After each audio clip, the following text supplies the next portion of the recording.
climate neutral certified company, which is awesome. Athletic Greens is going to give you a free 1-year supply of immune supporting vitamin D and 5 free travel packs with your first subscription purchase. All you have to do is go to athleticgreens.com/Rome. Once again, athleticgreens.com/Rome. I absolutely love this product. athleticgreens.com/Rome. The Brian Bailey Show. East Carolina golf coach Kevin Williams. I mean, I've told the players this for a long time. You're the boss of your game. Right. You know, golf is such an individual sport, you know, and they're the boss. What we're trying to be is a piece of their team. You know, not only the guy managing the golf team here at ECU, but a part of, say, Stephen Carroll's team. You know, that we want to help Stephen be the best he can be. And what role is that? Tune in Mondays at noon for The Brian Bailey Show, powered by Greenville Utilities, right here on Pirate Radio. Before you hit the road this travel season, be sure to get your tires inspected by the tire guys at Greenville Auto World. The Greenville Auto World service team sells all the top brands and economy tires if you need a new set. Need an oil change, state inspection, or AC repair? Greenville Auto World can work on any type of vehicle, and the monthly oil change special is only $29.99. Make an appointment now by calling 364-8730. For award-winning service, trust Greenville Auto World. Hey Pirate Nation, this is Holt Ahlers for my friends at Arc Point Labs. Just as I trust my teammates, you can trust Arc Point Labs to give you quick and accurate results for all your laboratory testing needs. If you are in need of COVID testing for your return to school, work, or for travel, Arc Point Labs is offering same-day PCR and antigen testing with little to no wait time. Please visit any of the 6 Eastern North Carolina Arc Point Labs locations or make an appointment now at onehourcovidresults.com. Go Pirates!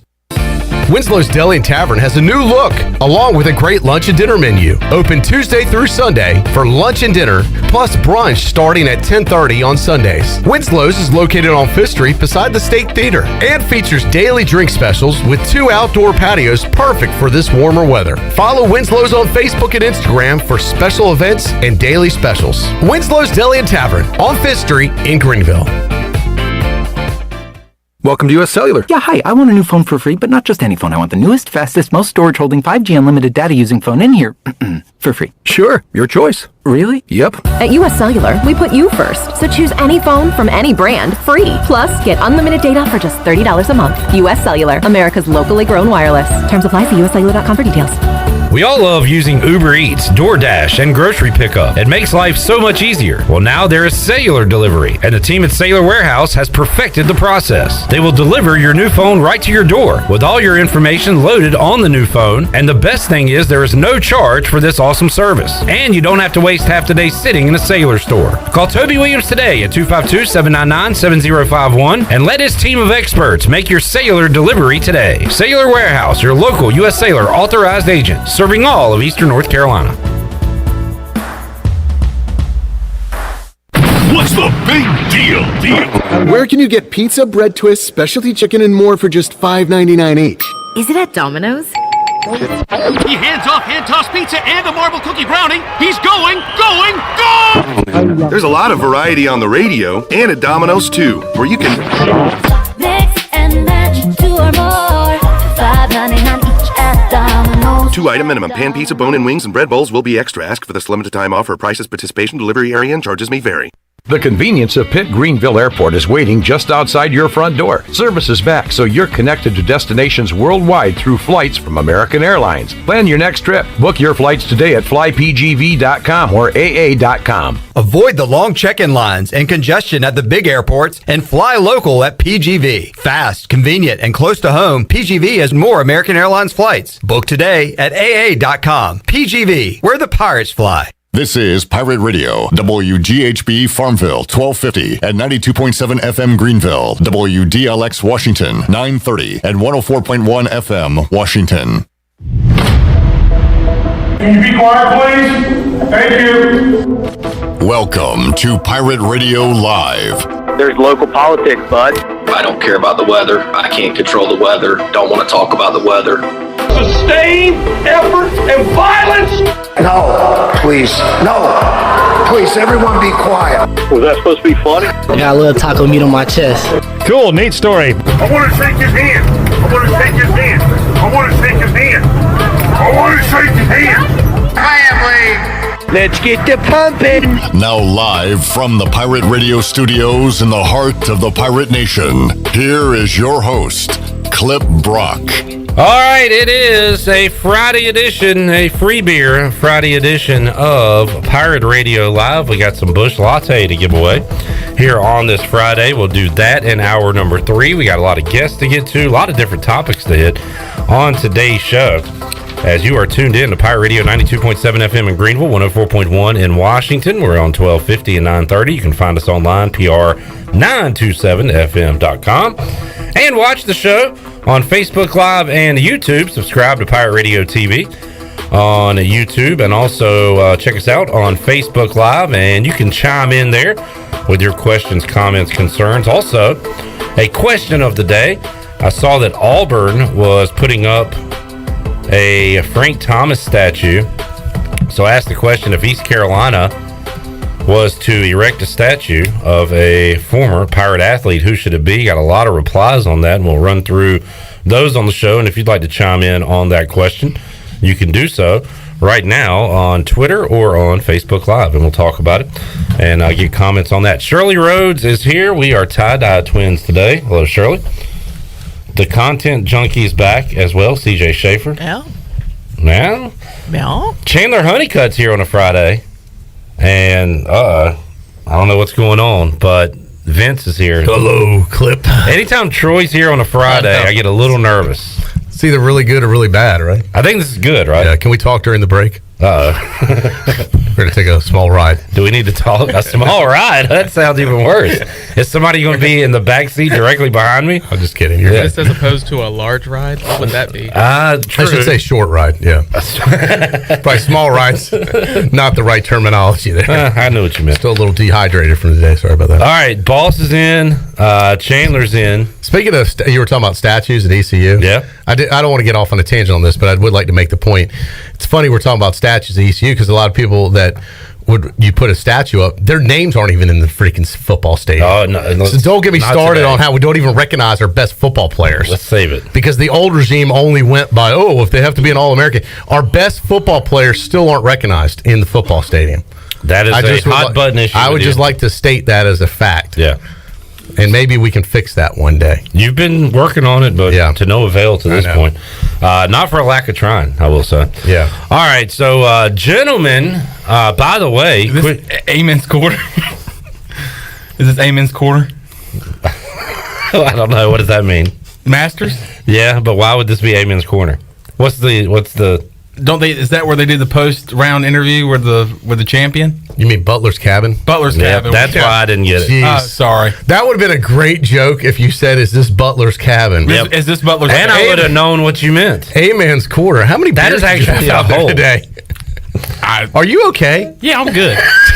I'm fine. I'm perfect. I'm ready to do a 3-hour radio show. Now you know why I'm here, because if I left just him with you in here, is this Amen's quarter? No, it would make for a good radio show. Amen's quarter is a thing, though. Quarter? Right? Amen's quarter? It's a hole. Yeah, at the Masters. Yeah, But Butler Cabin's where they do the interviews. Okay. All right. My mistake. Moving along. What's wrong with you, son? Is that supposed to be funny? I would have gotten a mean look from God, I wish Molly was here for that one. Golly. So if you don't know the difference between Amen's quarter and Butler Cabin, what's wrong with you, son? That is the dumbest thing. You are one dumb SOB. I'm hoping Molly drops by. I have his gift ready for him, and told him this would be great. It was here, but Molly, come on by. I just saw him. Come on down. All right, real quick look at the Buccaneer Music Hall leaderboard presented by Dub Buck. Harold Varner III and Bubba Watson. It is a team event at the Zurich Classic. Right now, they are done for the day, 11 under par, 6 shots back of the lead, but that puts them right now tied for 9th in this tournament, so they will be playing through the weekend. So good luck to them. We'll be following them on Saturday and Sunday. Now let's get to the... What do you got? Robert said online, Troy has a Luke Fisher statue in his backyard. That's pretty good. Yeah, I do have some Luke Fisher memorabilia in my house. I will say that. And then I thought about the statue, but I'm not opposed to it. A statue of Luke Fisher, like with the catch, with the touchdown, scoring the game-winning touchdown. A statue of Luke Fisher and a painting of Jeff Blake. Fisher will score. There is a lack of recognition inside the stadium, but Troy has every Peach Bowl player recognized throughout his home. I could solve that.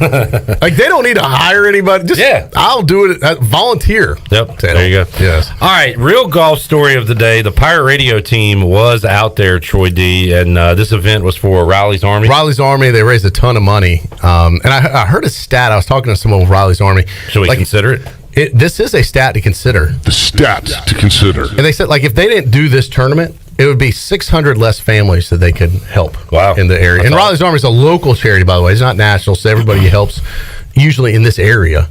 And they help families with mostly kids, and it could be sometimes adults too, but folks dealing with cancer and severe illnesses to try and it could be as simple as sometimes just giving folks a gas card clip. It's not and much bigger things too, but they do great work, and this is their big fundraiser, so Pirate Radio was proud to be a sponsor of it. We were one of the whole sponsors, and then we sponsored a team in it too, and it was look, none of us are professional golfers, but we had the most fun. So it was me. Chandler was there making his Pirate Radio golf tournament debut today. The picture we put on Twitter. We had our friend David Price with us from David Price Construction, and Brandon Manning from Farm Bureau Insurance rounded out the team.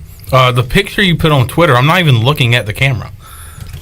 That sounds like it's more on you. Yeah, there's a camera. We're posing for the picture. We took multiple pictures, though. I can't help you if you don't even look at the camera. That was the one CJ sent me. You are looking off to the side. Yeah, well, that's very appropriate because that's how most of your shots were, off to the side. Troy, look, let's start this. All right, I would not talk. Oh, wait a minute. All right, now this could be good. I think this is my call in. So I would want to hear. So CJ Schaefer was out there documenting some. CJ did a great job. We asked CJ to come out and take some pictures and video. And you said we could use for content. You admitted CJ. So how many holes did you see, CJ? What was it, 6 or 7? Yeah, probably. Okay. So you got a decent holes. sample size. Yeah, we weren't going to bore them the whole day with this thing. Would you like to hear CJ's power rankings before you guys? Absolutely. So this is a non-biased opinion. This is a guy that was there that has really no dog in the fight. Well, you are his boss, so there is that. Okay, so maybe a small dog in the fight. But CJ's not afraid to go after. He goes after me all the time. Yeah, he's even gone after Troy a few times. So, all right, CJ, let's start with number 4 on your power rankings. Troy D, Chandler Honeycutt, Brandon Manning, David Price.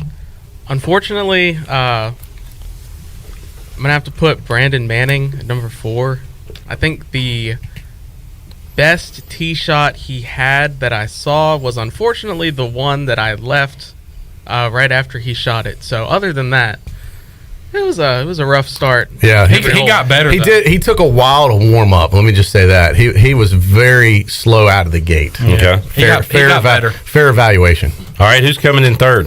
All right, 2 and 3. I'm just gonna say beforehand, very close. Could be kind of flipped if needed. But Chandler, I'm gonna put you at 3. And I said David was at 2. So, unfortunately... Cue the music.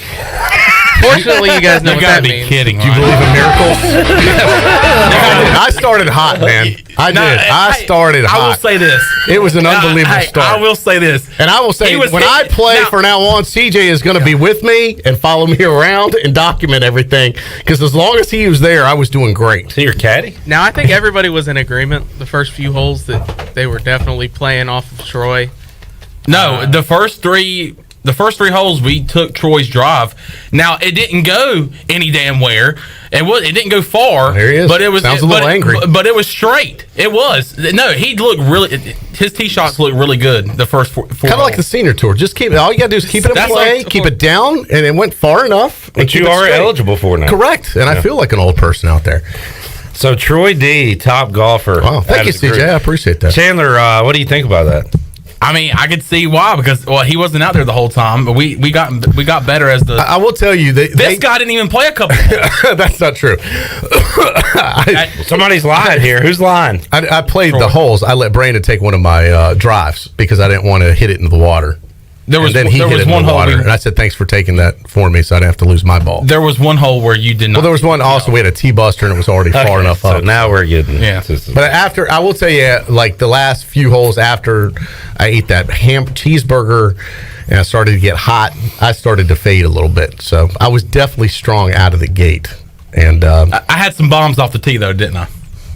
You had one. Unfortunately, we didn't play. See, mine's the difference between me and Chandler. I didn't hit it as far as some of the guys, but somebody else. But it was the most playable. We did hit one that went further than anybody, and we still couldn't play it because it didn't land in a good spot. But it did go further than anyone else. But he did hit somebody else. He hit it, and he goes, "Guys, I don't know if you've ever had a feeling like that, but I hope one time in your life you can." I was like, it felt Chandler, good. I creamed it. Are you talking about golf or something else? You ever had a girlfriend, son? Like an orgasmic tee shot off hole 8. I thought you went full. Yeah. So I thought we were going to have good. So long drive competition, Chandler might have been the winner today. Yeah. Yeah, but we had. Troy doesn't want to give you any credit. David Price hit one pretty long. He did. Yeah. He was building on working on birdies. Like I knew said, you shouldn't have come on this show. Like today. I said, based on what I saw, 2 and 3 could definitely be flipped. Yeah. Who had the best putter today? Oh, Lord, none of you. Yeah, I thought we were all even and all evenly mediocre. Yeah, nobody was outstanding putting, I would say. And honestly, we could have done a lot better if we were better at putting. Golf is a game of putting, Clip. If you are good at putting, you can be good at golf. Well, if it was a game of putting, you're all last. Yeah, I know. That's why we didn't score so great, because we couldn't get the putts that we needed. Mike says, sounds like Troy played well before he started getting the meat sweats.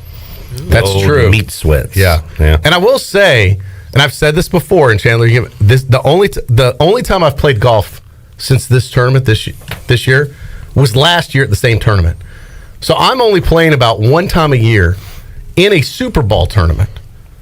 So as I've said before, if I could play more often and dedicate myself to actually getting even better, I could be a great golfer. I just don't have the time to dedicate to it. I know. I don't know why you think that's important to say. So to be able to just play Super Bowl one time a year, it's amazing that I'm able to rank as high as CJ would rank me, is what I'm saying. Thank you, CJ. Right. I'm not someone that plays regularly, is my point. Like Chandler, who plays all the time. I don't play all the time. Chandler is mad. No, I'm mad because he doesn't talk nice about anybody else. I haven't talked bad about anybody. You haven't said any. I haven't said one negative thing.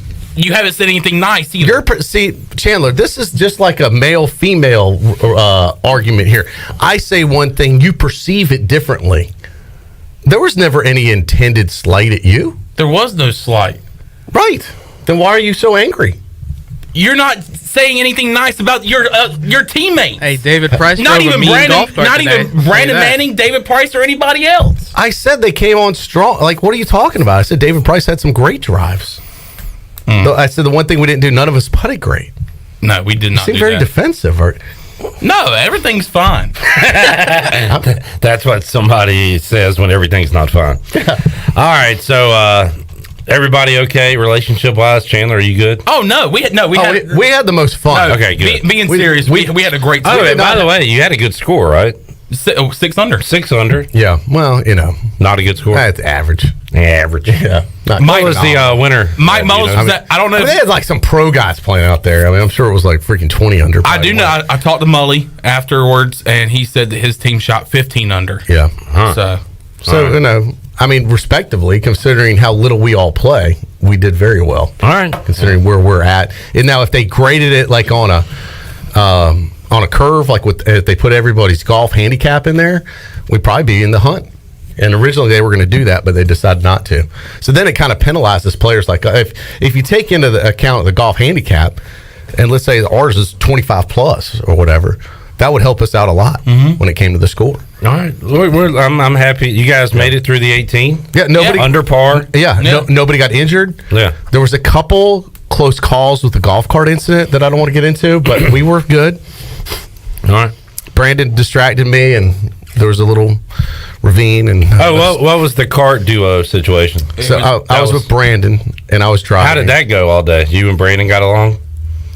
Amazingly so, yes. Good. As I said, we had a few cart situations that I'm sure he'll tell you about. And then you rode with David Price. Yeah. And me and David we all had a great time. And then David's just such a nice guy, and he's just out there to have fun. So he kept the spirits high. Yeah. And CJ, you got some great videos. You know, it was fun. Looking forward to seeing those. I tell you what, y'all are you're a pretty good looking team. Y'all looked like you knew what you were doing out there anyway. That picture you posted. I mean, it does. If I didn't know any different, I'm like, damn, these guys look good. They like you good golf a little bit. Look good, feel good, play good. There you go. That's what Coach Ruff used to say. All right, Troy, while you're here, I want to recap the NBA playoffs from last night. Did you see any games? I did not. Well, that's fine because Charles Barkley's going to recap it real quick, and this is perfect for you. I could not even tell you who played, embarrassingly. Well, here's the recap of what happened last night in the NBA playoffs. When a guy's banging you, you spin off of him.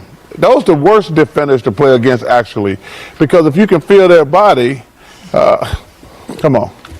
18 points for Joker, only Nugget in double figures. 69-59. Golden State shooting 67. The score was 69. Yeah, that was perfect. Shaq lost it on the set. Barkley finally realized what he was saying and just stopped and said, come on. So there's your recap, Troy D. When you're banging a guy, spin off of him, when you can touch his body. And they think we're the only ones that are immature on the air. So, yeah, I knew that. I figured that was right up your alley. That's perfect. There's your NBA recap, folks, from last evening.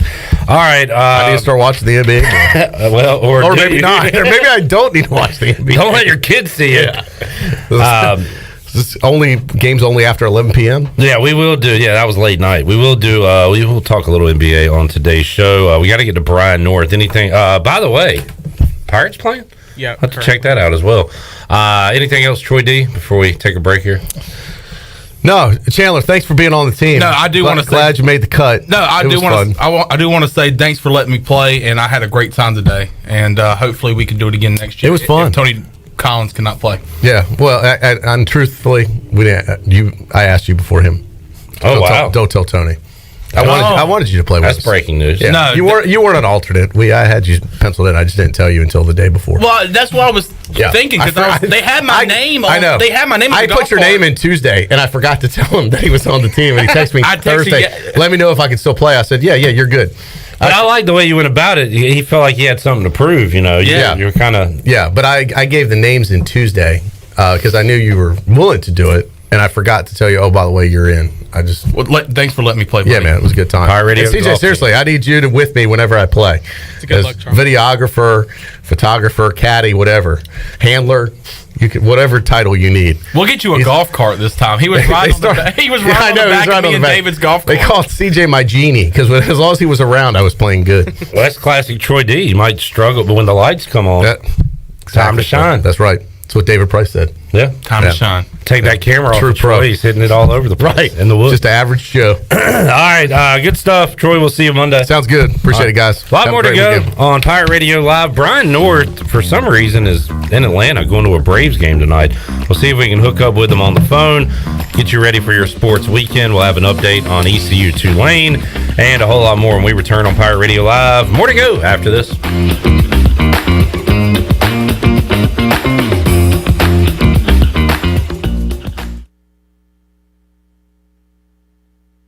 It's bow time.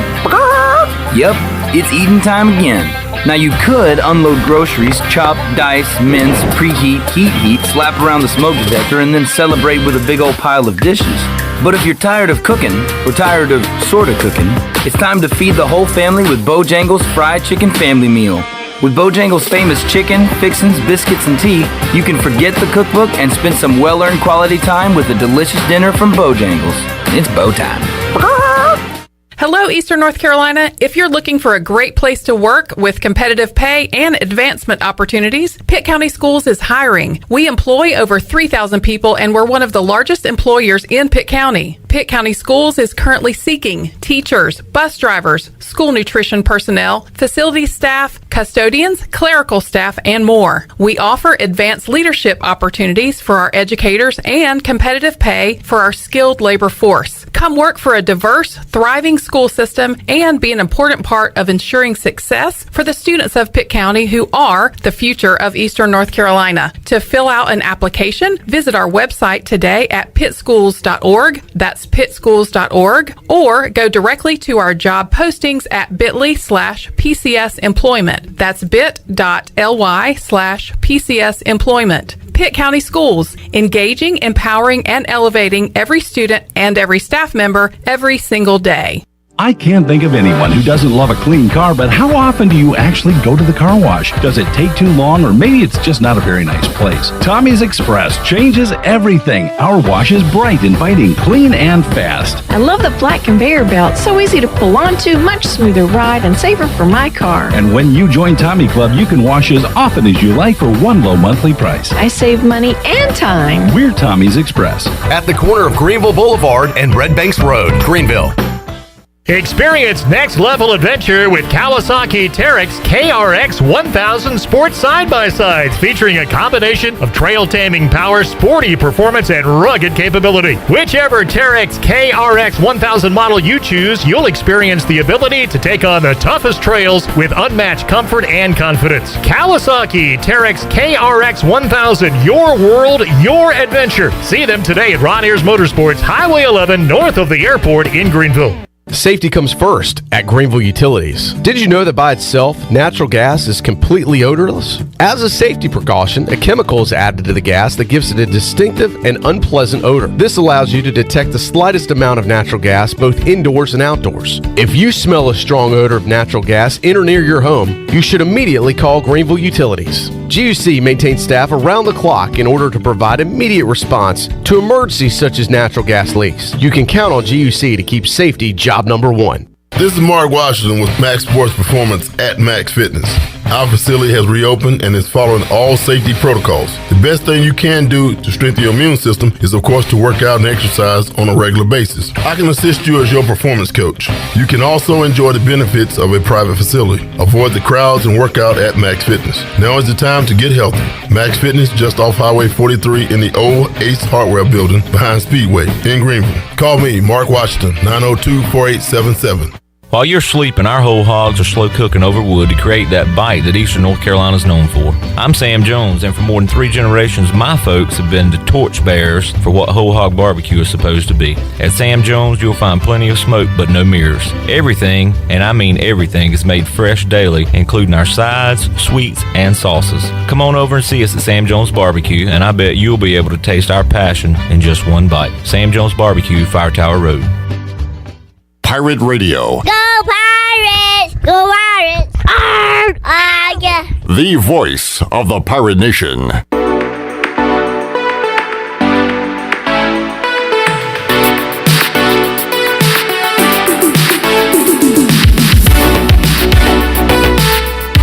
You're listening to Hour 1 of Pirate Radio Live. Do you need custom t-shirts, apparel, or promotional items for your business, organization, or event? Keep it local. Print it local with University Sportswear. Contact them today at universitysportswearenc.com. Now, back to the show. Welcome back. Hey, vacation spots are right here in our very own backyard. Take a trip to a state park and enjoy traditional camping, RV space, and also air-conditioned cabins that can be rented with Wi-Fi. If you're by a lake, be sure to check out the opportunities to rent a canoe or kayak and get out on the water. Your next adventure is right around the corner. For more information, please visit ncstateparks.gov. Now let's head back in to Pirate Radio Live. Here is your host, Clip Rock. All righty, back with you here, Friday edition of Pirate Radio Live. I got to get that beer out here to display it for our viewers. Shall I go get it? If you'd like. Okay, where is it? In the kitchen. Oh, okay. Hold on. Content Junkie's on his way, it looks like. Huh? Grab me some of them Busch lattes there, buddy. All right, welcome back to the show. East Carolina and Tulane are playing in the first inning, no score. in Nolans. And David Stahl is tuned in, and also he sent a link. I guess ECU club basketball, according to David's, playing in the national championship. They're playing in some gym. It looks like Gannon College, Gannon University. And there is a basketball game going on, and guys are wearing ECU club basketball jerseys. So there's something else for you to follow. Well, I knew that they had a club baseball team and a club hockey team. I didn't realize they had a club basketball team. There's not a ton of chatter. I've seen some stuff about it in the past, but I don't see anything on social media about it. So I don't know. Maybe we need to get those guys on the show at some point. All right, let's get to I can't find Brian North. He's somewhere in Atlanta. So if you see him, Probably stuck on the highway. Spaghetti Junction, I believe they call that in Atlanta. Thank you, CJ, who brings in our Bush latte. We'll be giving that away, and a large 2-topping pizza from Domino's later on in our show. Ryder Giles gets another ground ball out to end the bottom of the first inning. Pirates and Green Wave go to the second, scoreless in Nolans. All right, so earlier today, I saw a tweet that said that Frank Thomas was getting a statue at Auburn, and I thought I'd put out there for everyone, if ECU built a statue of a former athlete, who should it be? And a lot of obvious answers here, and I'll just run through them. Chad Smith says the captain, Shane Carden. And numbers-wise, yeah, there may be more prolific quarterbacks to build a statue of. The cool thing about Carden is, though, and he put a picture up here, Carden in Chapel Hill flashing the Pirate State of Mind tattoo on the inside the bicep there. That would be a cool statue to have erected for the end of time, until the end of time. I like that, yeah. Like that picture, that needs to be up somewhere. Just like huge, put somewhere over there. That would be awesome. Dixon goes with a different QB, David Garrard. Redbeard says Dwayne Harris. It'd be a cool statue if you could have the dreads coming out of the helmet. Redbeard also has, there's some joke answers up here as well. Redbeard says Johnny No Reps. Maybe just have that up in spring and then take it down once the real football begins. Alex has a Mount Rushmore, so I guess you could build a mountain and put 4 faces on it. He says his Mount Rushmore would be Terry Holland, Gary Overton, Rosie Thompson, and Jeff Blake. So he's got an AD, a coach / administrator, another coach / administrator. Or was Rosie a coach or just a player, Shirley? Rosie was a player. Administrator. Yeah. And I don't think she was a coach. Jeff Blake, his other answer there. Bobby responded to that and said it should include Robert Jones. This is the problem, and this is why they won't do it, because if you put one up there, somebody will say, well, it should be this other guy, and it would just It's just going to snowball. Yep, snowball from there. Heath says most of the football facility expansion can be tied to what Jeff Blake did in 1991. No bigger impact than Jeff Blake. None. 0. End of discussion. Period. So Jeff Blake is his answer. Brad, now this would be a cool statue. Definitely would never happen. But back in the day, East Carolina had a big man. And he was a big man. Was not the tallest man, but a very wide man named Dink Peters, who played basketball at East Carolina.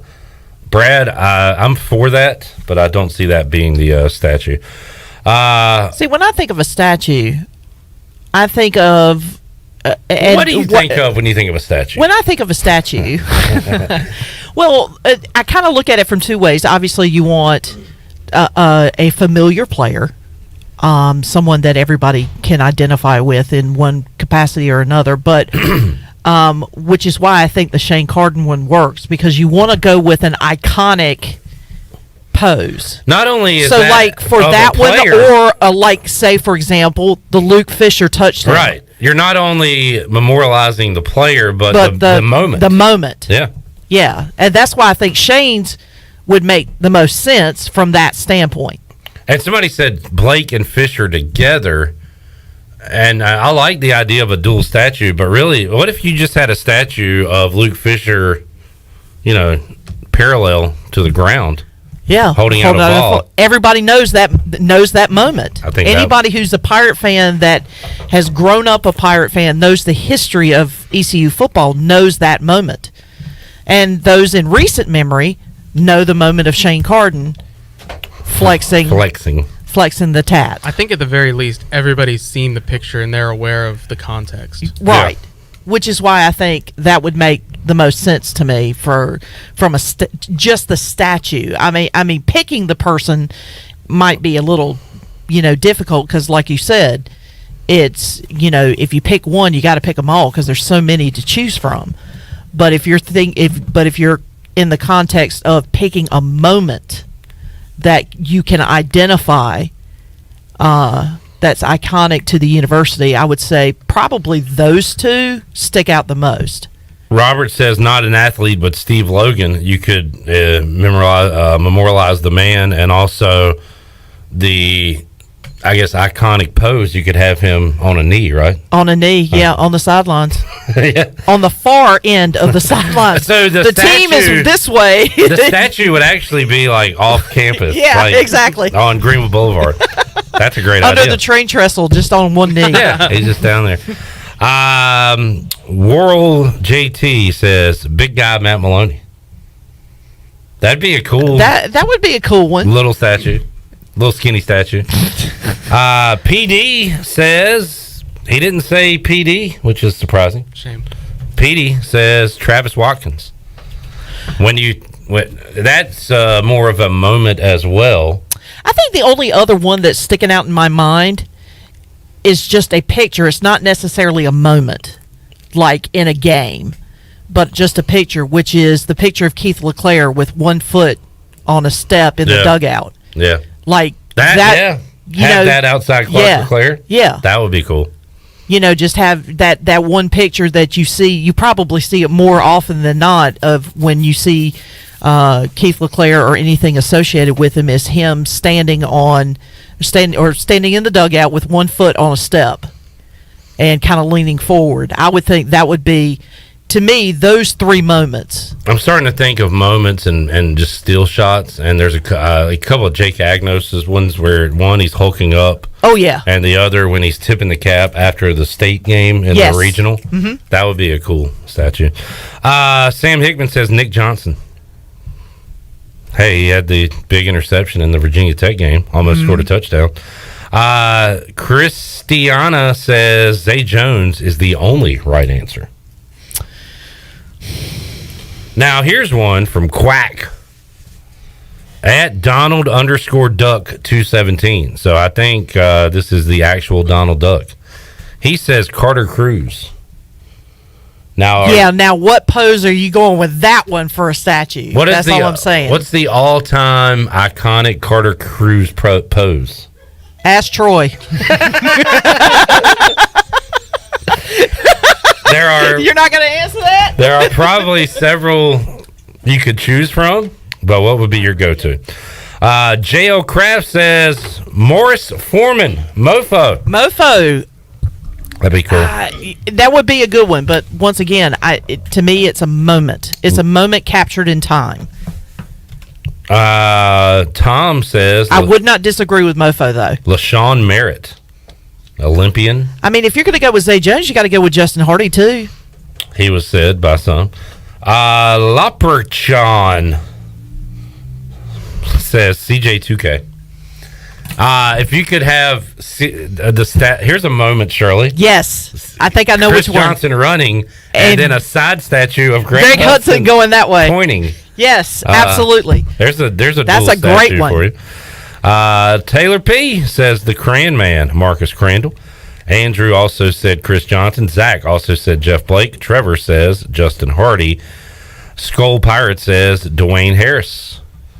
Imagine his stats if he played with Ruffin all those years. Well, he would have the stats of Justin Hardy and Zay Jones. Yeah, exactly. A couple of pranksters, more like wanksters.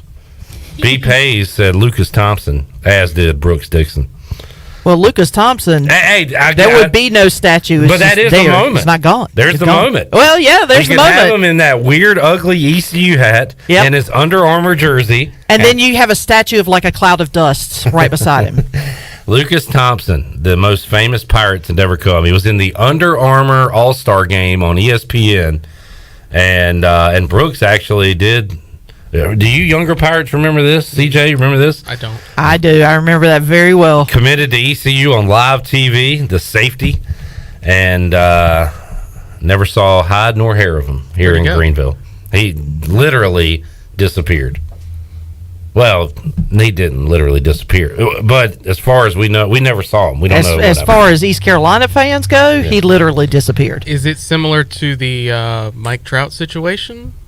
No, because we know where Mike Trout is. Okay. Oh, so like he just never went to play football at all.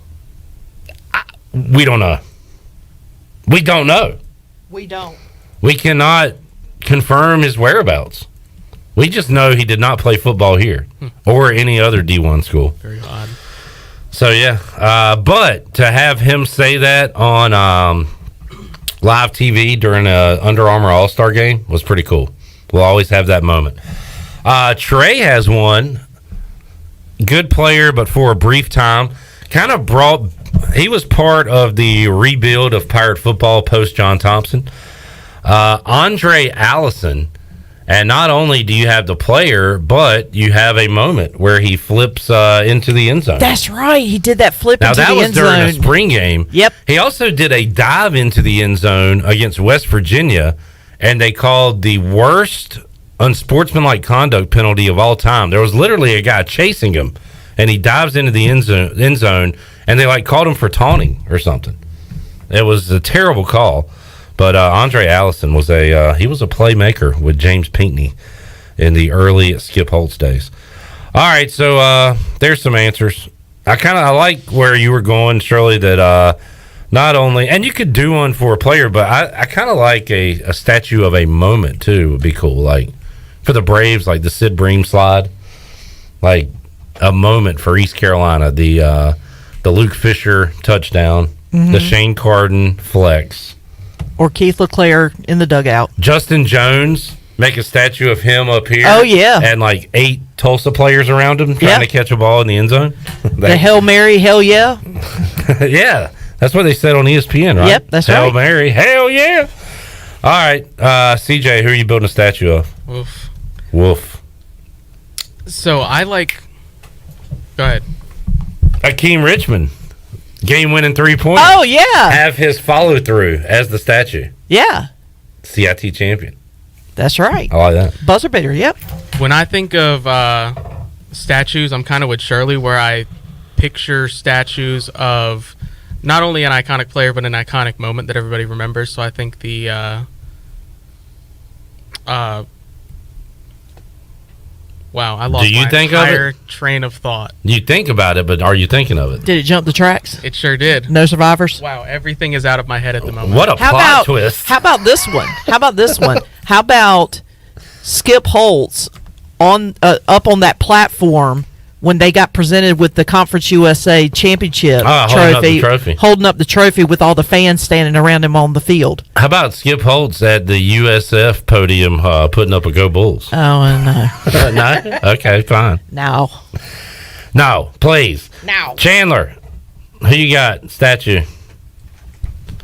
I'm going to say... I'm going to probably go with the Slade Van Roy. Eskridge, Skip Holtz, Patrick Pinckney. Holding up the CUSA championship. The Van interception, also a great moment you could do. But you know the one I'm talking about? Yeah. Patrick on one side, Van on the other, and then Skip Holtz in the middle. Yeah. I think that would be a pretty cool. That was just the kind of, the Peach Bowl was a great year. I just feel like that was just peak East Carolina football right there. So There was Peach Bowl, but that was Peak Bowl. yeah. We just created that. Not yet. Maybe you could have one with Spida Simmons. And in the back, it's Van getting that interception to clinch the championship game. All right, who would you build a statue of? What moment, what athlete? Oh, the Shane Carden one is what I was trying to think of. I just lost his name. I don't know why. Well, we won't tell Shane that next time. The we train talk of thought just went. Sure did. All right, let's take a break. We'll come back. More to go. Hour number 1 of Pirate Radio Live. We'll see if we can get up with North. If not, we have plenty to talk about on this show. Ellerby with a good one. This is an iconic moment and something you could build a statue of. You have a football out there, and then attached to it, you have the hands of TJ Lee blocking the punt. Yes, no flags on the field. No flags on the field. Good call, Ellerby. I like it. All right, more to go. Pirate Radio Live back with you on a free Beer Friday. Busch Light on the line. We're back after this.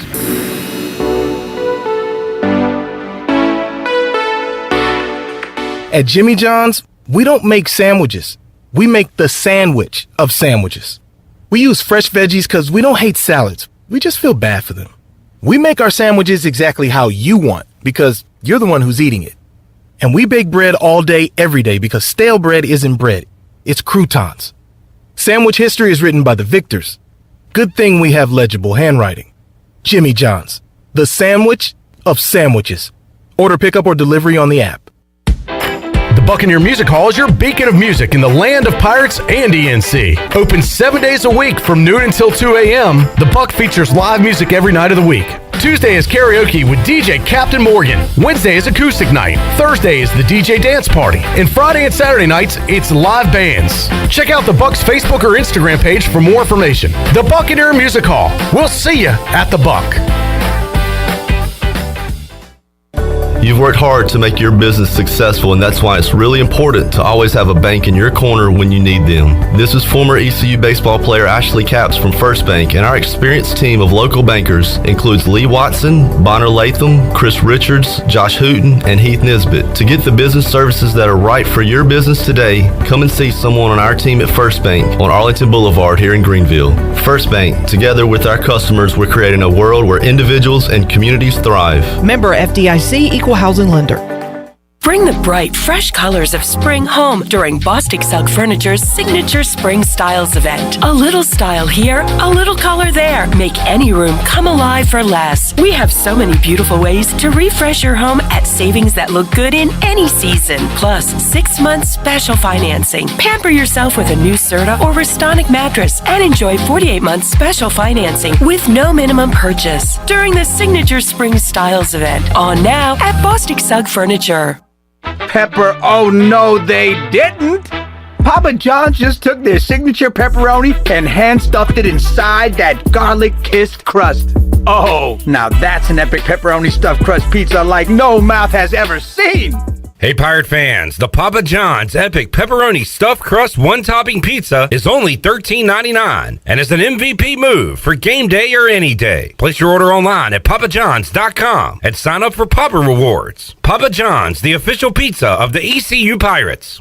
Hi, I'm Annalie Newhoff. And I'm Rob Campbell. And we are with CopyPro. We have been locally owned and operated here in Eastern North Carolina for almost 50 years. CopyPro is the leader in office technology. Does your business struggle with keeping printing costs low or producing professional documents? Here at CopyPro, total customer satisfaction is our #1 priority. We have a variety of solutions to help reduce your printing expenses and make your business more productive. Call us today at 1-800-682-6558 or online at copypro.net. CopyPro, we are the professional office systems people.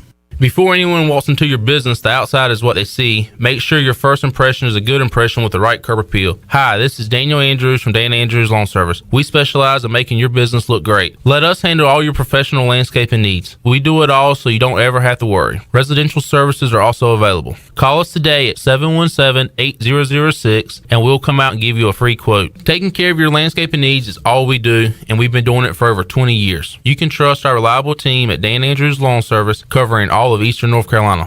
I can't think of anyone who doesn't love a clean car, but how often do you actually go to the car wash? Does it take too long, or maybe it's just not a very nice place? Tommy's Express changes everything. Our wash is bright, inviting, clean, and fast. I love the flat conveyor belt. So easy to pull onto, much smoother ride, and safer for my car. And when you join Tommy Club, you can wash as often as you like for one low monthly price. I save money and time. We're Tommy's Express. At the corner of Greenville Boulevard and Red Banks Road, Greenville.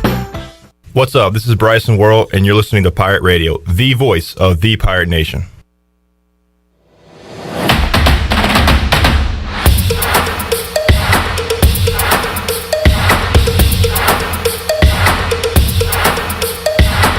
You're listening to Hour 1 of Pirate Radio Live. Do you need custom t-shirts, apparel, or promotional items for your business, organization, or event? Keep it local. Print it local with University Sportswear. Contact them today at universitysportswearenc.com. Now, back to the show.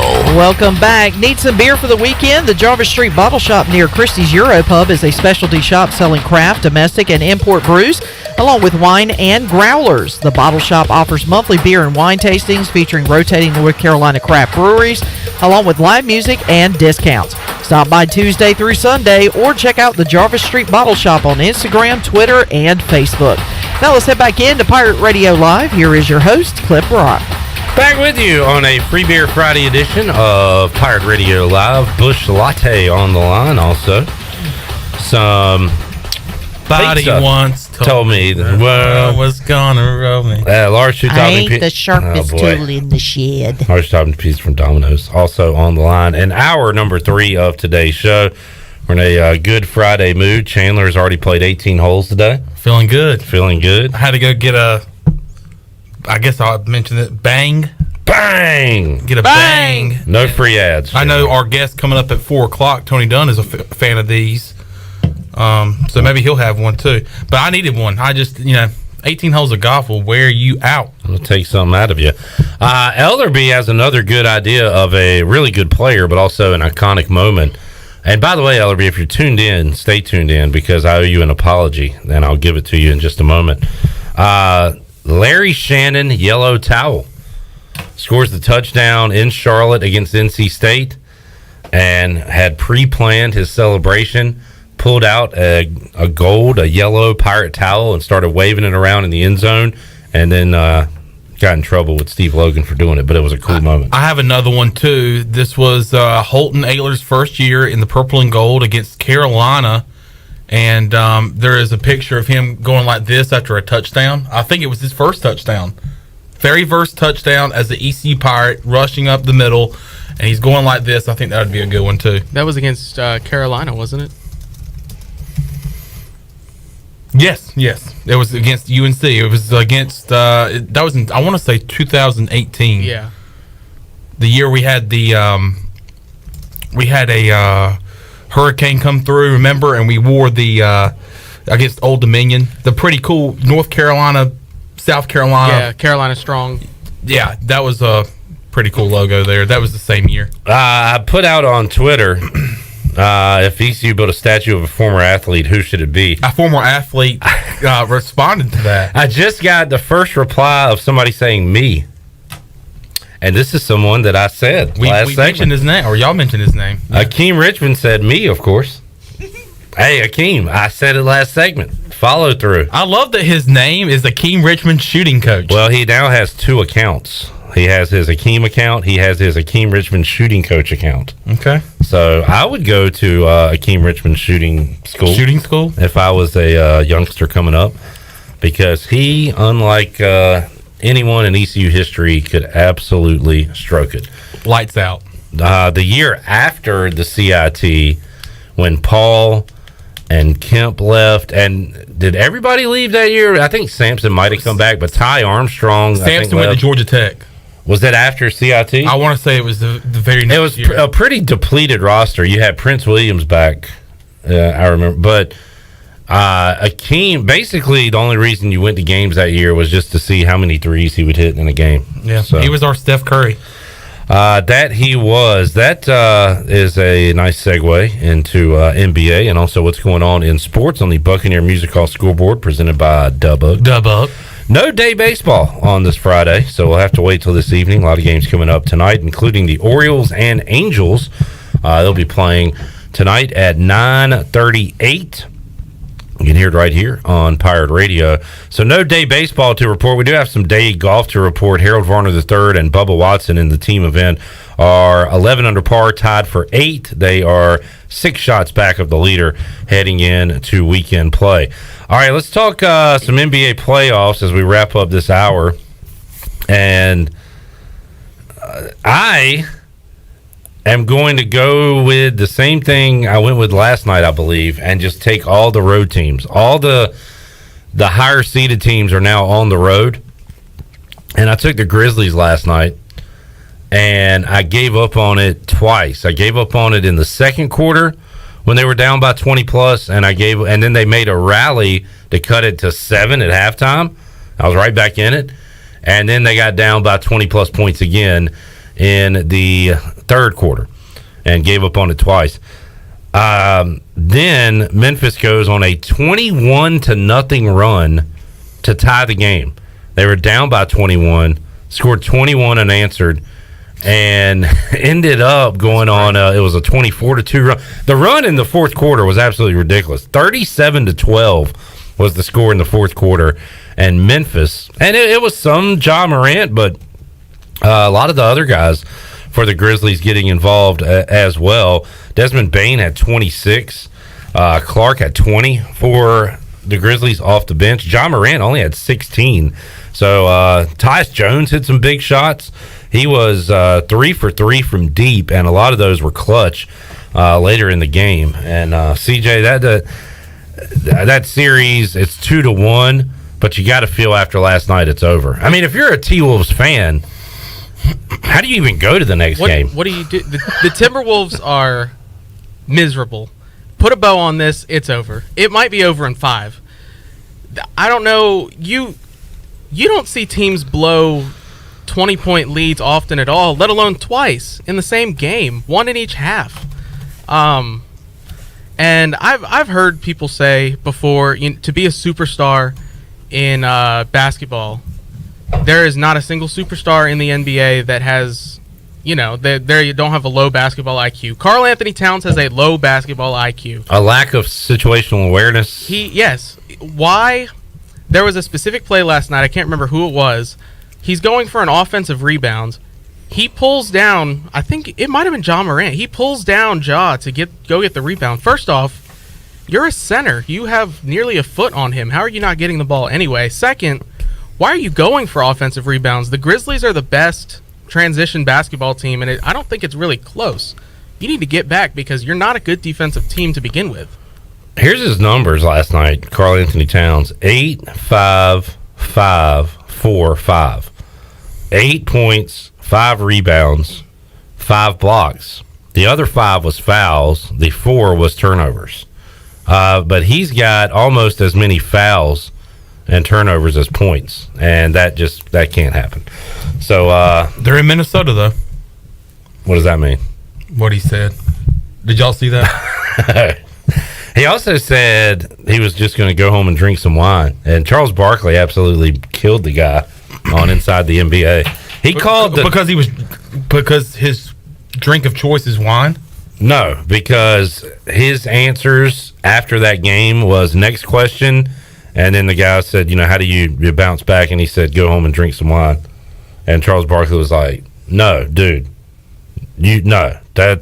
those are terrible answers. Yeah. Oh, okay. I thought he was judging him because he was drinking wine, because I was like, I'm pretty sure I've seen Charles Barkley drink wine. He was judging him because you just got your ass handed to you in the second half, and you're like kind of playing it off. And he called the rightfully so then Timberwolves dumb like at least 10 times last night. Well, they are dumb. He's right. This is stupid. It's baffling. This is miserable. How do you blow 20-point leads 2 times, especially in the fourth quarter? You're up by so much. At some point, you can just start milking the clock. And if there were no points where it felt like Coach Jenkins was trying to stop the momentum either. He didn't call a timeout. Yeah, the mark of a at least competent coach, when you're making a run, like you're down 20, they go on like a 7-0 run. Okay, if you're going to win this game, you're gonna come back and win this game because I made you wait an hour to do it. I'm not gonna let you keep this momentum and not call timeouts and try to set up our half-court offense. It's not working. Something has to change. Oh boy, tough times in Minnesota. I also had the road team last night in Golden State, Denver, and guess what? The Warriors are back. They're back. And they have a new weapon, and that weapon is Jordan Poole. 27 last night. How about Steph Curry off the bench? I think they wanted to play him 30 minutes. He played 31 minutes, 27 points, 6 assists for Steph Curry. Hit 3 3-pointers. Klay Thompson hit 6 3-pointers. Just the regular lines for those guys. Draymond Green had 10 assists in the game, 5 rebounds, 6 points. And in crunch time, nobody you'd rather have on your team than these guys for the Warriors. Yeah, if I had to, based on the first few games, if I had to pick the finals right now, I would pick the Celtics versus the Warriors. And especially so for the Warriors if Devin Booker for the Suns is out for a significant period of time, which it seems like he is. And that kind of makes this 1-8 series between them and the Pelicans a little bit more spicy when you look at what Brandon Ingram's did this past game to tie up the series. This is, I don't know who's going to stop him. That's going to be a scene tonight. I'm looking forward to that one. Yeah, it's interesting how much interest can be put into a 1-8 series just like that. The Luka-less Mavs went on the road last night against the Jazz also to take a 2-1 series lead. I didn't see that because it was on NBA TV, so it didn't happen. Talk about miserable teams. I do like what they're doing tonight, and that is 7 o'clock Heat Hawks on ESPN, 8:30 Bucks Bulls on ABC, and 9:30 Suns Pelicans on ESPN. So we can actually watch all the games if you don't have NBA TV. I like all the road teams tonight. That's probably dangerous. Heat over Hawks, Bucks over Bulls, Suns over Pelicans. I don't know how the Suns are going to win it, but I think they are on the road. Chris Paul. I think if I had to pick, I might pick the Bulls. I think this Chris Middleton injury is going to be significant. I just don't think DeMar DeRozan's going to score 40-plus. Now, that's true, and you're probably right. But I think, the Bucks still might get out of this series. I think I would kind of expect them to still, but going into the next round, if you have to play the Celtics, I don't know if I've ever seen a team play this good of defense on Kevin Durant before. Interested to hear your take on that series on Monday, because they're going to be, maybe on Tuesday. You've got Game 3 coming up, Saturday, I guess? Saturday. In Brooklyn, and then Game 4 is Monday in Brooklyn. It feels like the Celtics are one of the top teams, if not the team in the East, but they say a series never begins until the home team loses, right? So I want to see what happens tomorrow in that series. It's, like I said, Kevin Durant he's lost out there, and it's not, I know I've seen people say Kevin Durant is making these mistakes. The Celtics are forcing these mistakes out of the stars of Brooklyn, and I think if you look at a game like Wednesday night, when there's really not any stars that stood out. Even Jaylen Brown, who was probably the best of the 4 stars on the court, 22 points, I think, shot 50%. It's not great, but you have 7 of the 8 Celtics players that played scoring double digits. That's the kind of stuff you need to see, especially when the team as a whole, the game slows down, the team's not performing how you want to see it, but it's been a great defense by the Celtics so far. There's your NBA playoff recap and update on the Buccaneer Music Hall scoreboard presented by The Buck. Chandler, would you like to add anything to this conversation? No. All right, thank you. Ellerby, I now owe you 2 apologies. I apologize for not telling you what I was going to apologize about earlier this segment. I was notified via Redbeard, and I had to look this up. Do you know what today is? Every day has a day. National Jelly Bean Day? It is. National Jelly Bean Day. Is it really? April 22nd. Just because we were talking about Ellerby, so I felt like that's what we were going towards. I saw him earlier in the office. I did not wish him a happy National Jelly Bean Day. I didn't hear Shirley wish him one either. So he's probably a little upset with us right now that nobody thought of him on National Jelly Bean Day. It's kind of like going the whole day on your birthday and nobody told you happy birthday. Yeah. And you're upset. Yeah. By the way, Ellerby, as that ball's gone, we got a 2-lane home run, and the Green Wave take a 2-0 lead. A moment ago, I saw Bryson Worrell go for a ball and didn't get it. What happened on that play? Did they get the guy out? They rolled all the way to the wall. Okay, yeah, I was confused because I was about to correct you and say it should be 3-0. Maybe it is. Because the guy, just like a while ago, hits the shot to center field. Bryson Worrell, as always, given 110%, tries to dive for the ball. It goes under his glove, rolls all the way to the warning track, and the guy gets to third standing up. So, assuming I've kind of took my eyes off the game, it is 3-0. They just didn't have the dot on the bases there in the graphic. 3-0 Tulane with the lead. By the way, Ellerby, if Easter season is the only time you can have jelly beans, Easter's done. Jelly bean season's over. How is National Jelly Bean Day today? I love how you're talking. It's like you're talking to Ellerby as if he's in the studio, and I keep looking like, all right, where's he at? I'm talking to each individual listener one by one today. Each one who embodies Jonathan Ellerby's sentiment. Hey, Brian. Yeah, I'm talking to you right now. Odds are there's a guy named Brian listening. Gotta be. Yeah. Hey, John. Hey, Jeff. Hey, David. Hey, Maurice. Talking to you right now. All right, let's take a break. We'll come back. Have not seen hide nor hair of Tony Dunn. Hopefully he's here with his big muscular arms. I hope he's got the tank top on. We got some Panthers to talk about. I got the audio of that coach that Tony loves. Okay, good. Because Tony, this is a new favorite for Tony. He dropped an expletive this week. We got to talk draft. By this time next week, will the Panthers have another quarterback on their roster? And if so, who will it be? It's kind of exciting, right? The unknown. We are less than a week away from the draft, folks. The suspense.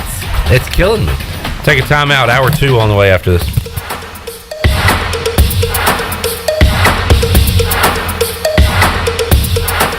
Hey Pirate Nation, Lindsey Gray here with Carolina Caliber. In 1960, my granddaddy started his firearm business right here in Eastern NC. Still family owned and operated, we have the area's largest selection for outdoor shooting sports and accessories and are one of the nation's top firearm dealers. At Carolina Caliber, we have everything you need from hunting, home defense, and personal protection, including a wide variety for ladies and youth. We buy, sell, and trade. It's a time-honored tradition. Visit us at Carolina Caliber on Fire Tower Road in Winterville.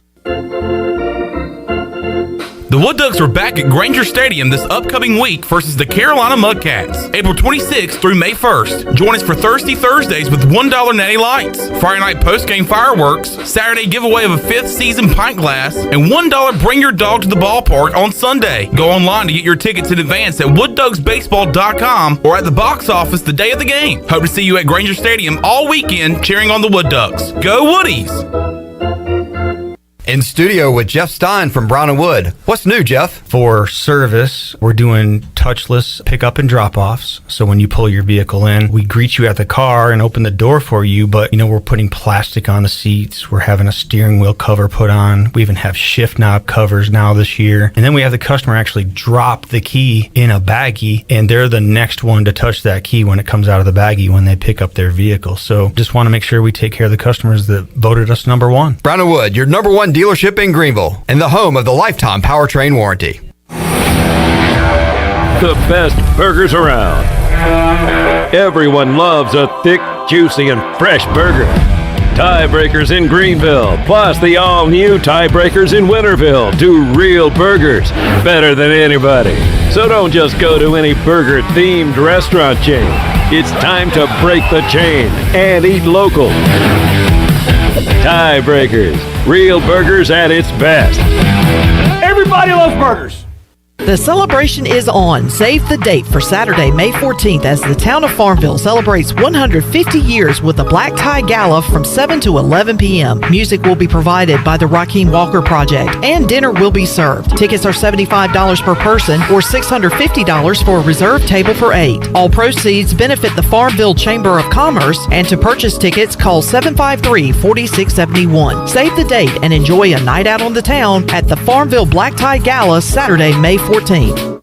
Great food, great atmosphere, and great service is Ottavola Market Cafe. Ottavola is simply a restaurant that focuses on that, being a great restaurant. There's something for everyone at Ottavola. The menu offers a variety of great choices like pastas, pizzas, sandwiches, soups, salads, and seasonal rotating selections. Lunch or dinner, Ottavola is always the right call. Call ahead and get Ottavola to go, or stop by the bar for a drink with friends. It's simple. Come and eat at Ottavola Market Cafe, Red Banks Road next to Food Lion, and OttavolaMarket.com. Ottavola, pirates supporting pirates. Hey Pirate Nation, this is proud ECU graduate and former baseball player Brandon Manning inviting you to join my team at Farm Bureau Insurance. Right now is a good time to review your coverage with a local trusted agent like me. I will make myself available before or after business hours, and my clients always have my cell phone number if they need anything. From home, auto, or life, give me a call today and let's talk about your insurance coverage and about the Pirates. Call 531-1812 and go Pirates! Be sure to check out David Price Construction for all of your commercial or custom residential renovation and building needs. Run by ECU alumni, David Price Construction specializes in commercial projects, maintenance on facilities, and large-scale residential renovations and additions. Proud to be voted the Remodeler of the Year by the Home Builders Association of Raleigh-Wake County in 2018 and Best Business Commercial Remodel Project winner for 2020. David Price Construction, the proud ECU Home Services partner.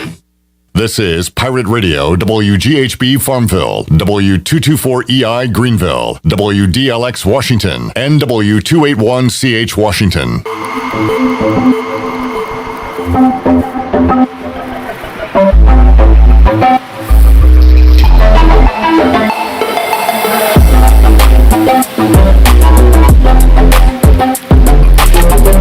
You're listening to Hour 2 of Pirate Radio Live. Now, back to the show. Welcome back. Do you need custom t-shirts, apparel, or promotional items for your business, organization, or event? We'll keep it local and print it local with University Sportswear. Contact them today at universitysportswearenc.com, the official sportswear provider of Pirate Radio. Now let's head back in to Pirate Radio Live. Here is your host, Clip Brock. All right, I guess Ryder was due for a short appearance. Didn't make it out of the third. 2 outs in the third. Danny Beal is on. East Carolina trailing Tulane 3-0. Got to get the bats going. In New Orleans, quick update on the Buccaneer Music Hall scoreboard presented by Dubuck. Check out the Buccaneer Music Hall this weekend. A lot going on out there, right, Chan? Yeah, a lot of live music going on just about every single day. Real quick, did we mention James Borrego had been fired? I don't know. I don't think I did. How do you feel? About like the I don't know. I feel like there should be great radio. I think there should be. Well, hold on. Well, this is our segment called I Don't Know. Oh, okay. I think that there should have been at least another year, but the product on the court, especially in the postseason, the past 2 years, losing by 30 plus in a play-in game against a team that you shouldn't lose by 30 plus to, is very concerning with the talent that we have on the team. Not just talent, but young talent. So that is concerning. There was talks about it happening, and it happened. So now we have to go back out and find a new head coach. So we've seen in the past 10 years, we've seen Steve Clifford. We have seen, I guess Borrego was after Clifford. Yeah. I'm surprised it's already been 4 years. I feel like Borrego wasn't with us that long, but 4 seasons. It was like 4. Was it 4 seasons? It doesn't feel like it. If you make a pros and cons list, the pros are improves every year. They had a winning record this year. I see it as like the Joe Dooley situation. How so? Where I feel like there's more people out there that think that he should stay. They like, I guess, the direction the franchise was going, but in the cons list, you've got the way these last 2 seasons have ended. The pros list, you could say he's done it with not the best roster, Facing but injuries. With injuries, I was going to bring that up. On the cons list, you could say every team deals with injuries. Has to do that. So yeah, I said, and it was kind of a reactionary thing, but after that blowout loss to the Hawks, I was like, yeah, I'm either way. If they fire him, okay, I understand. And almost the hot starts have hurt him a little bit. because they started. Get your hopes up. Yeah, they were smoking hot 2 years in a row in the beginning of the season, and then you get excited that they're going to be you're breaking through the ceiling, and then you just turn out to be the same team. Yeah, and then a lot of hardcore Hornets fans have a lot of questions about like the distributed, like how he's playing the players, the minutes. Well, Chandler, you always talk about how he doesn't play rookies and young players, and he's supposed to be known for developing young players. Yeah, and well, maybe this is how he develops them on the bench. Yeah, and G League. Like Kai Jones. You got Book Knight. You got Kai Jones, who really just now he's in the G League. That never saw any playing to any minutes. There was several times this year where you go and look at the box score and you see the DMP beside their name. So they really haven't had any good players, man. In some ways, you got to say that like is that the roster's young, man. And you got Melo, and that's like it. Miles Bridges is a good player. That's going to be looking for bank. Really? Like that much? Yeah. He's turned into a good all-around player. I mean, is that enough to win? Maybe take $500,000 off after he threw his mouthpiece and hit the girl in the stands. I don't know. She could sell it on eBay. If you kind of almost have to wait and see. Like if they bring in Frank Vogel, you say, okay, well, they upgraded. If they bring in some guy you've never heard of, who was the guy that Joe Dooley? What are you talking about? Just saying, like if you're bringing a guy that you don't care to, like, it's not an upgrade for a pro team. Okay. Fell on deaf ears, obviously. Mike Dunlap was the name I was looking for, Chandler. 21-61 was Mike Dunlap in 12 and 13. That was Jordan's guy. Hey, you look like you don't even remember that. That was before Steve Clifford. There's an asterisk beside his name. Because we're not even sure if he's a real person. That might or may not be his name. So, anyway. Oh, no. Tony's pointing at the screen as another Tulane player crosses home plate. It is 4-0 Green Wave. All right, let's talk Panthers. We're less than a week away from the draft. Yay. Tony. Thursday night, folks. Next Thursday night, live C3 draft party. You guys should check it out. And watch the whole thing if you want, but I would definitely recommend watching when the Panthers are on the clock to get that live reaction. So, Tony, all the years you've done this, can you think back real quick? How many times have you been happy right after the pick? How many times have you been cursing angry after a pick? Like, so this did will be anything stand out? This is our 9th one. 9? Wow. 9th show. It started with Kelvin Benjamin. I was upset about that pick. I wanted Allen Robinson. They trade up for Benjamin? No, they traded up later in that draft for Devin Funchess, though. That's what I was thinking of. Okay. Same draft, or maybe it was the next year. The following year was Shaq Thompson. You know, I got excited about Shaq Thompson because we were getting good, and it was like, oh, we're going to add to this dynamic linebacker group, and we're never going to ever be bad at linebacker in the whole history of the world. I was excited about his jersey before he even played a snap. He's actually turned out to be one of my least favorite Panthers.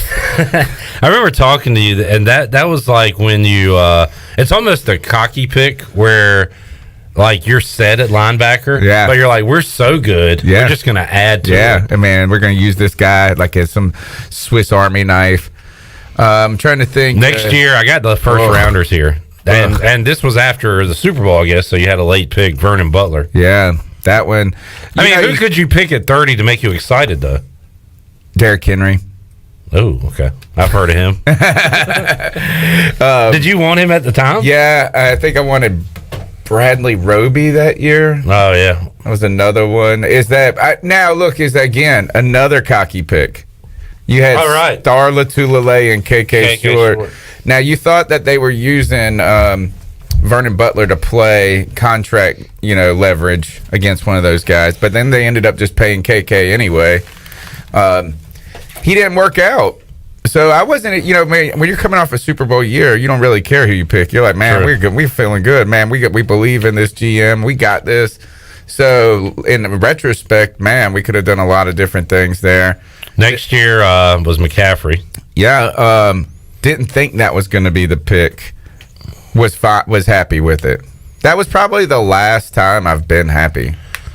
You have to be happy looking back at your 2018 first rounder, DJ Moore. Yes. You weren't excited. I was. I was going to ask. Yeah. That I was a little confused. I was thinking you would have been happy with a DJ. We Moore needed pick. that. Yeah, that was fine. He was also pitched to us, though, as a developmental player. This is awesome, is that people all wanted Calvin Ridley that year. I was not on the Calvin Ridley train. And I was right.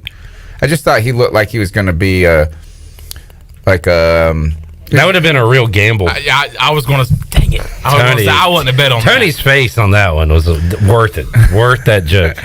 I'm going to be honest. I was all in on Isaiah Simmons the year we went to Derek Brown. Yeah. Yeah, I mean, again, a lot of people were upset about the Derek Brown. I felt like that was just kind of a necessary pick. Man, I had a prop bet on Simmons to the Panthers, and y'all took Brown, and I guess he went to the Cardinals like right after. And actually kind of had a little slow start to his NFL career. I want to say Derek Brown had a more productive start. Oh, then last year, it kind of the tables turned. Yeah. So, Clip, one of the things that's been difficult about these draft nights is not the player we select, but the players that you wanted that you didn't get. Yeah. So that year, I was all in on Justin Herbert. And he went right before us, and you're sitting there going, man, we got the same problem. Then last year with J.C. Horn, it had nothing to do with J.C. Horn as a player. It was just that, we were wanting Fields. Fields was there. Fields was there. And I was on your show last year. Oh, and the tackle. And Slater. Slater. And then those. So it has less to do with those players. I have not really been uber excited about a draft pick, I think, since like Cam Newton almost. Because even Kuechly was like, who's this guy? Oh, yeah. Who was this guy? We knew he had a lot of awards. We had John Beeson. He had just about every single award in college football when it came to either defense or linebacker. But you see a lot of those guys, and it's like they're tryhards. Like they're really great college players that don't make Invisible Girlfriend guy had a ton of awards. Yeah, Manti Te'o. Yeah.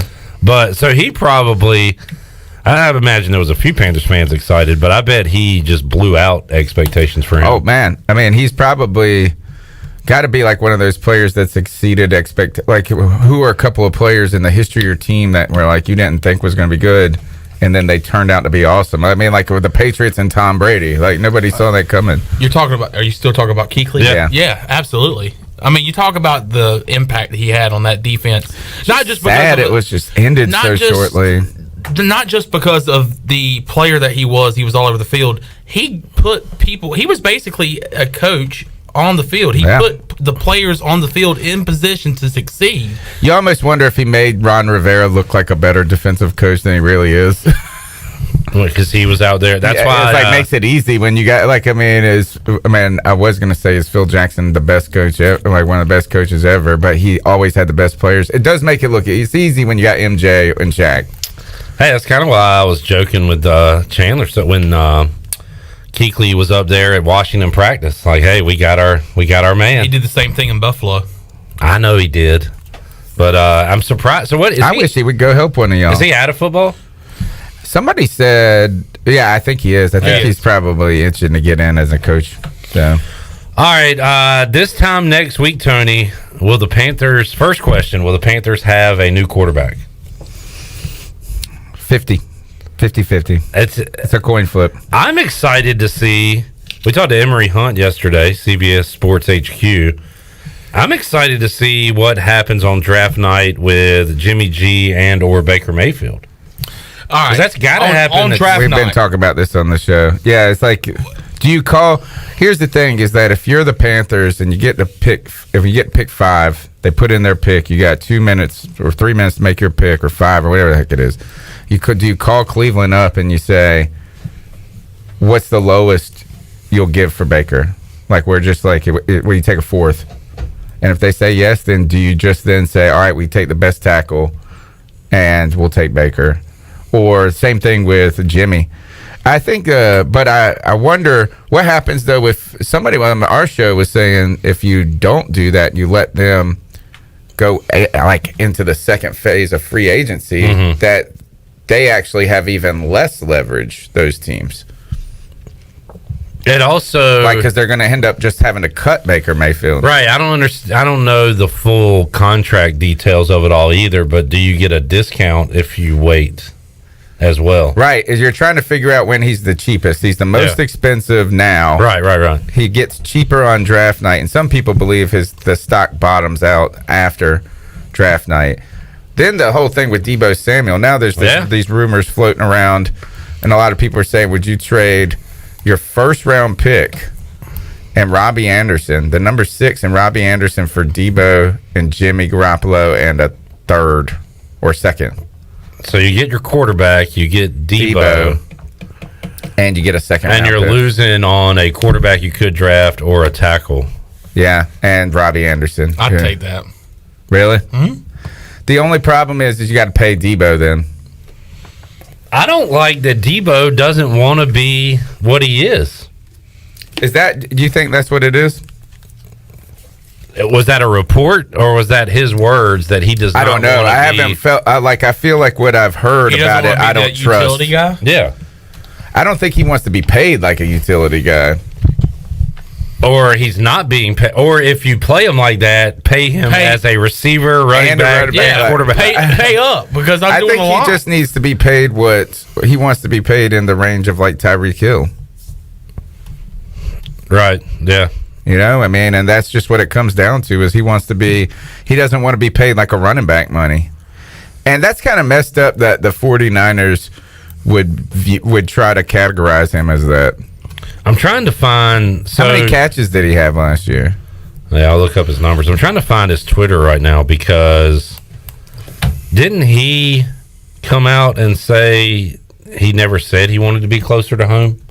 See, this is why I don't trust anything going around with any of it. I did hear that his brother was on Facebook saying he wanted to trade.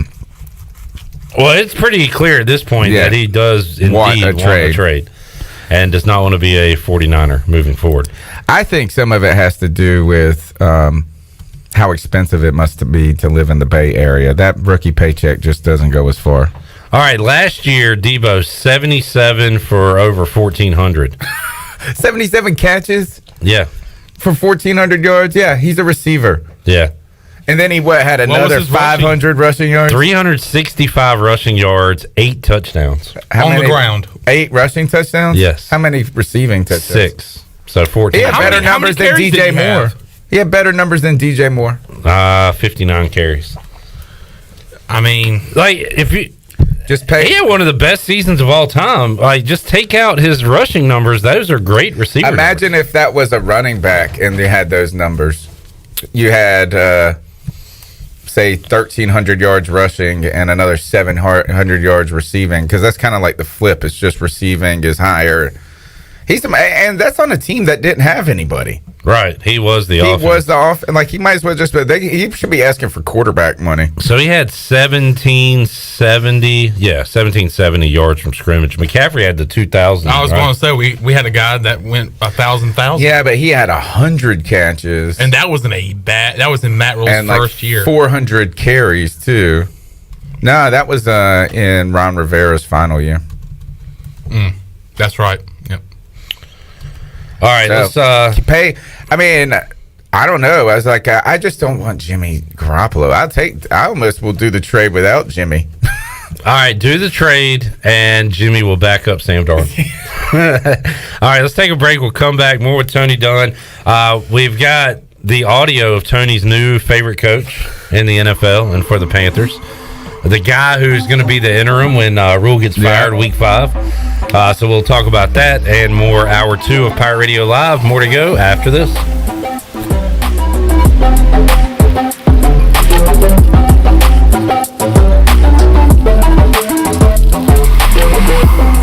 Do you want to get rid of wrinkles, tighten and lift your skin, smooth your skin texture, erase veins and brown spots, and get rid of unwanted hair? Are you interested in Botox or filler? Contact the licensed professionals at Beauty Bar Medi-Spa on Red Banks Road in Greenville. All products and services are on sale at our spring extravaganza. BeautyBarMedispa.com. Enjoy your visit.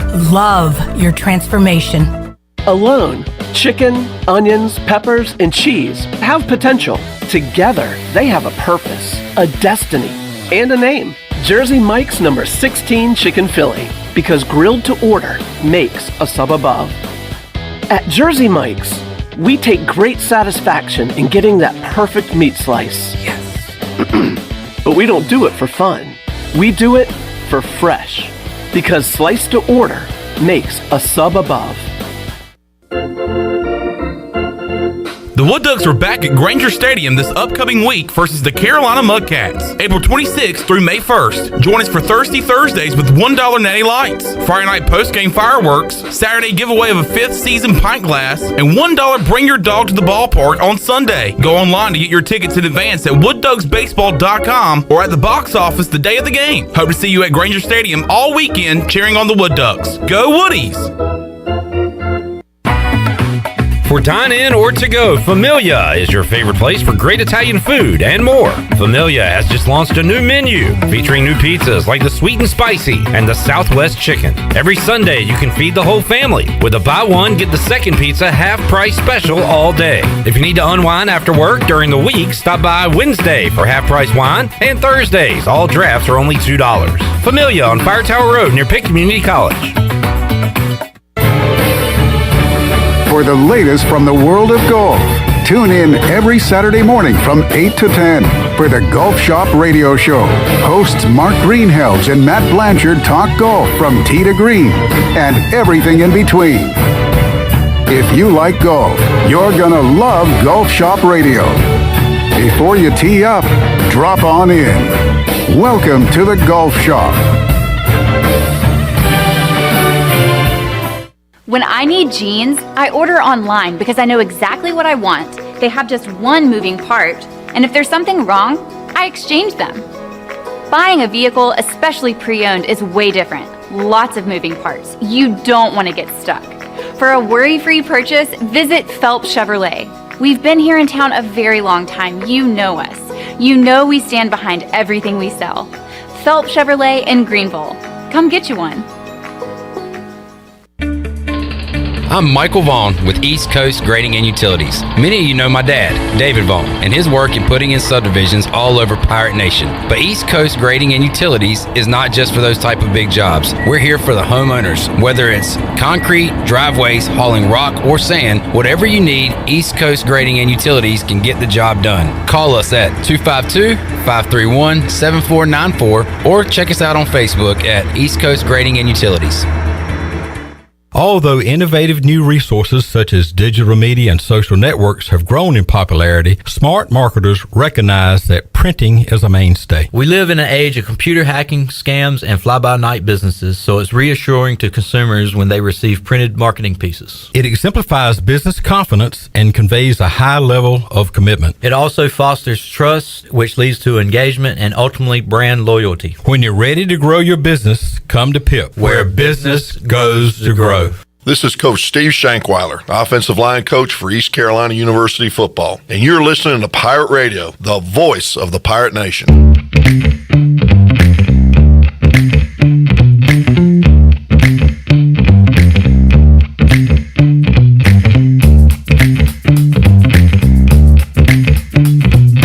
You're listening to Hour 2 of Pirate Radio Live. Now, back to the show. Welcome back. Winslow's is open Tuesday through Sunday for lunch, dinner, and their famous brunch starting at 10:30 on Sundays.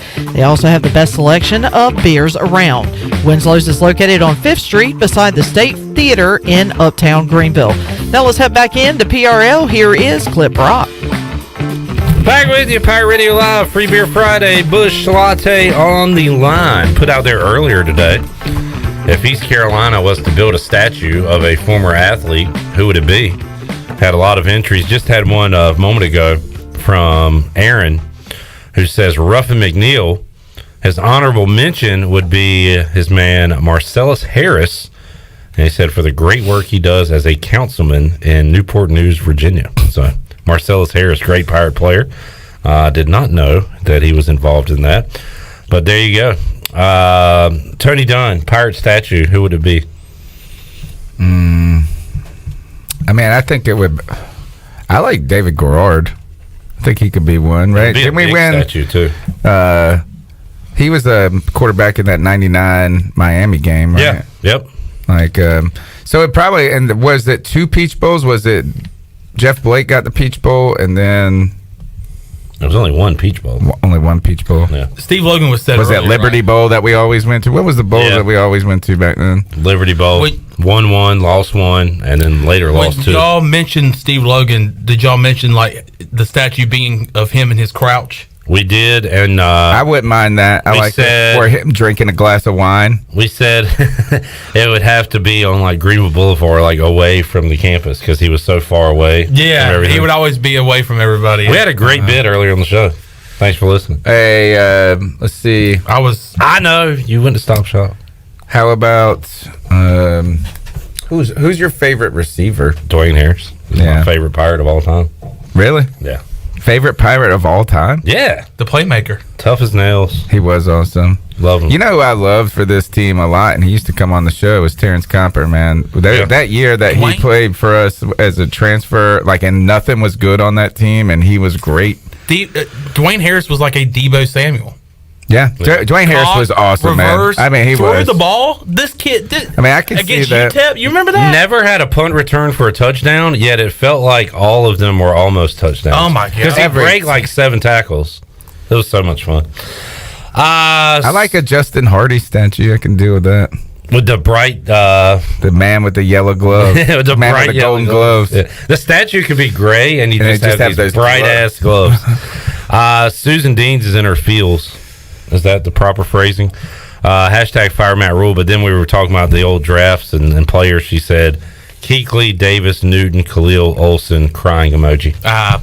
Literally, I mean, I think about that picture. I mentioned it several times. The picture of the captains in that first game, the year we went to the Super Bowl against the Jaguars. It was Cam Newton, Luke Kuechly, Ryan Khalil, Thomas Davis, Greg Olsen, Charles Johnson. And then, in 2 years, 3 years, those guys were gone. Every single one of them. Well, one of the knocks on Marty Herney, who is now a consultant with your team, Clip, the Washington, isn't he? Is he no longer a consultant with you guys? I haven't heard much about him. He might still be on the payroll. But one of the knocks on him was everybody would, or it wasn't a knock, it's like we would say he always got the first round right. And then people would go, oh, there's more to the draft than just the first round. And they're right. Is like you have to collectively be good, but getting the first round isn't easy all the time either. Just look at the last 7 years for us. I mean, we've got, I guess you could say Brian Burns. Would you say Brian Burns, DJ Moore, and Christian McCaffrey are wins in the first round? And then there's some questions with Benjamin. Not questions. He's a bust.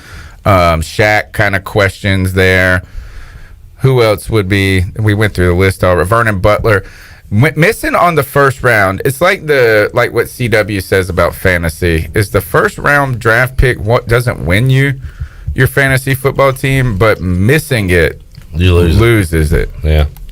And sets you back a lot. By the way, Tony, if you Google Marty Herney, it says American sports writer. Yeah, he was, he was a sports journalist to start. Then he got a GM job out of it. Not just a sports journalist. He was the Redskins beat reporter in 1988. That's right around the time they won the Super Bowl. That's awesome. And now he is indeed employed. Then he was back on ESPN. I mean, he was on ESPN after he was fired the first time. So as an analyst? He had his own radio show in Charlotte. After he got fired for Dave Gettleman.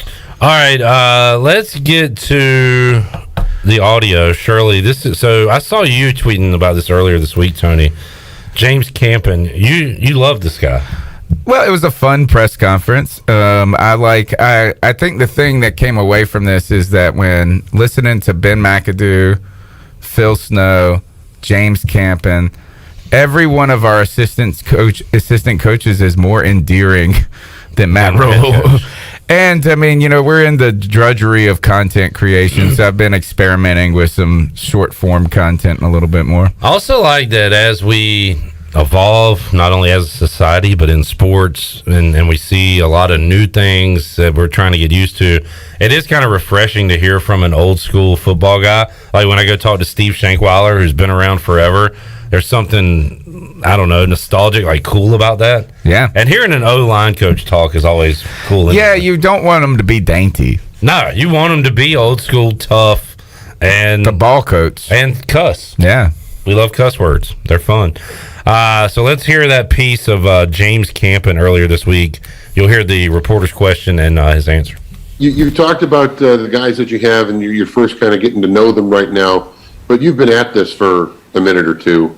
When you talk about the makeup of a player that's going to play in that group, obviously you want good technique, but is attitude and maybe a little bit of snarl maybe even more important in your eyes for that group? I think that's a really good question. I've never really had it posed to me that way, if it's more. I think really the makeup of a lineman has to have tremendous balance of all of those things. But if you get a gritty guy, oh boy, that almost slipped. Whoa, that almost slipped there. Yeah, nice. You see there, you got me. Is this on like live? Oh shoot! All right. So almost walked his way right into an MFer and then said the S word while trying to get out of that. Yeah. And then at the end, he goes, that was the best part. He goes, well, he said it like he didn't know he was still on the mic. He was like, oh, I effed up there. No, that's not what happened. Is he went up to get up from the podium and his foot got caught on a cord and he goes F. and it was like he was about 6 inches away from the mic, so you still heard him just. Oh my God. Said F. I mean, he said the word. Is it just me, or did he sound a lot like Ryan Robinson? Oh yeah, I heard it. I heard some of that. It sounds like a dad that steps on like his kid's car in the hallway and just F. Yeah, that's exactly right. And I just like to see when you get to see a normal human being. And it was fun. And seeing him try to backpedal, you know what I'm saying, and then get out of it and just walk it. I said he cursed himself for cursing. Yeah, he did. He just couldn't get out. And I like when organic things happen and a team, like the bunch of jerks thing that took over the Canes. Yeah. That was awesome.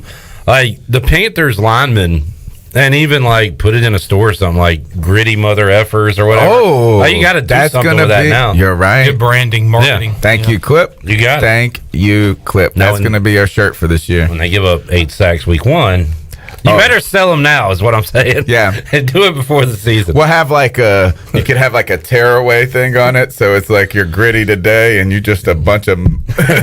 Or you could turn gritty into. Bleepy? Yeah. Mm-hmm. Bleepy mother bleepies? Exactly. Sleepy. Is this live? Are we on live?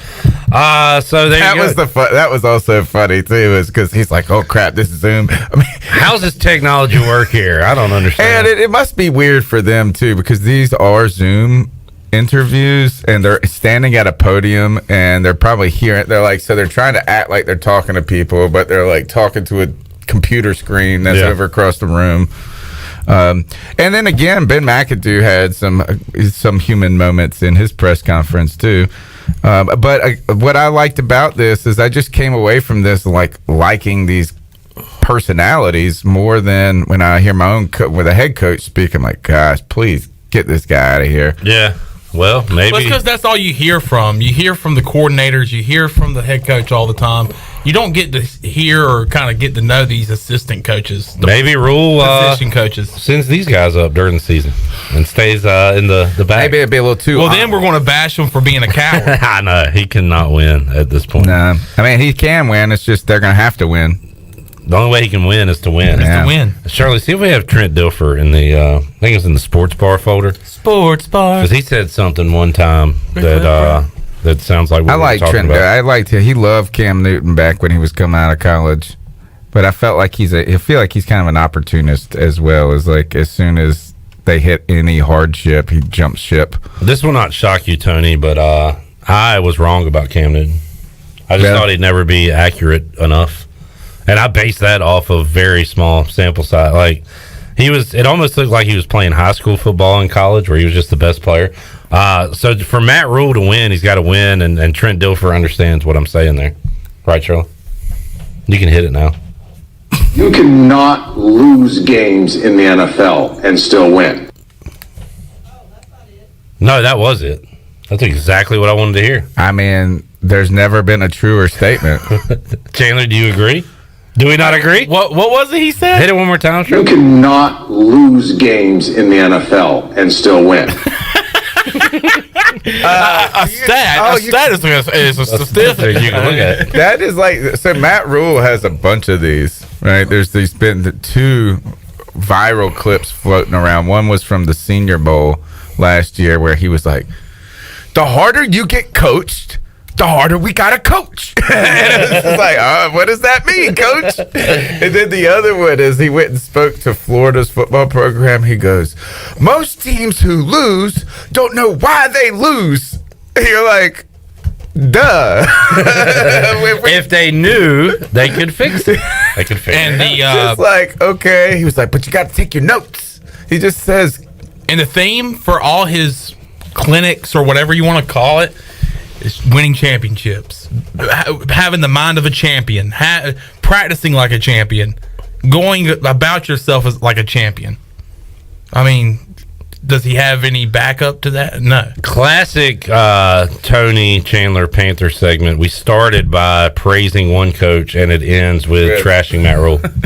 Come on, guys. Well, the harder I praise, the harder I gotta criticize. All right, there you go. Let's take another break. We'll come back, wrap up hour 2 with Tony Dunn, CountyCatChronicles.com. We will talk more draft. I'm excited about it now. Got the juices flowing yesterday talking to Emery Hunt. More draft talk. What are the teams going to do in front of the Panthers? We'll talk about that when we return after this.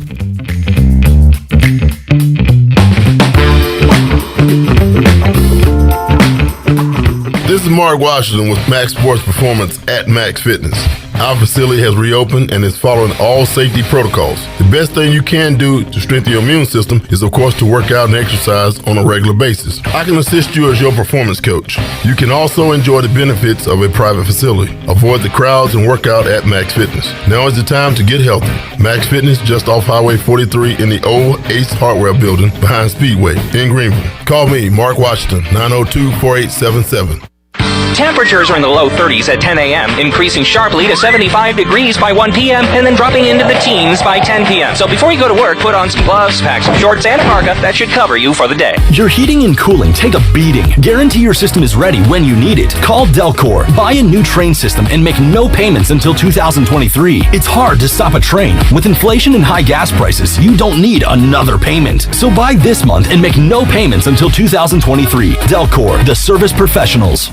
Hey Pirate Nation, this is Holt Ahlers for my friends at Arc Point Labs. Just as I trust my teammates, you can trust Arc Point Labs to give you quick and accurate results for all your laboratory testing needs. If you are in need of COVID testing for your return to school, work, or for travel, Arc Point Labs is offering same-day PCR and antigen testing with little to no wait time. Please visit any of the 6 Eastern North Carolina Arc Point Labs locations or make an appointment now at onehourcovidresults.com. Go Pirates!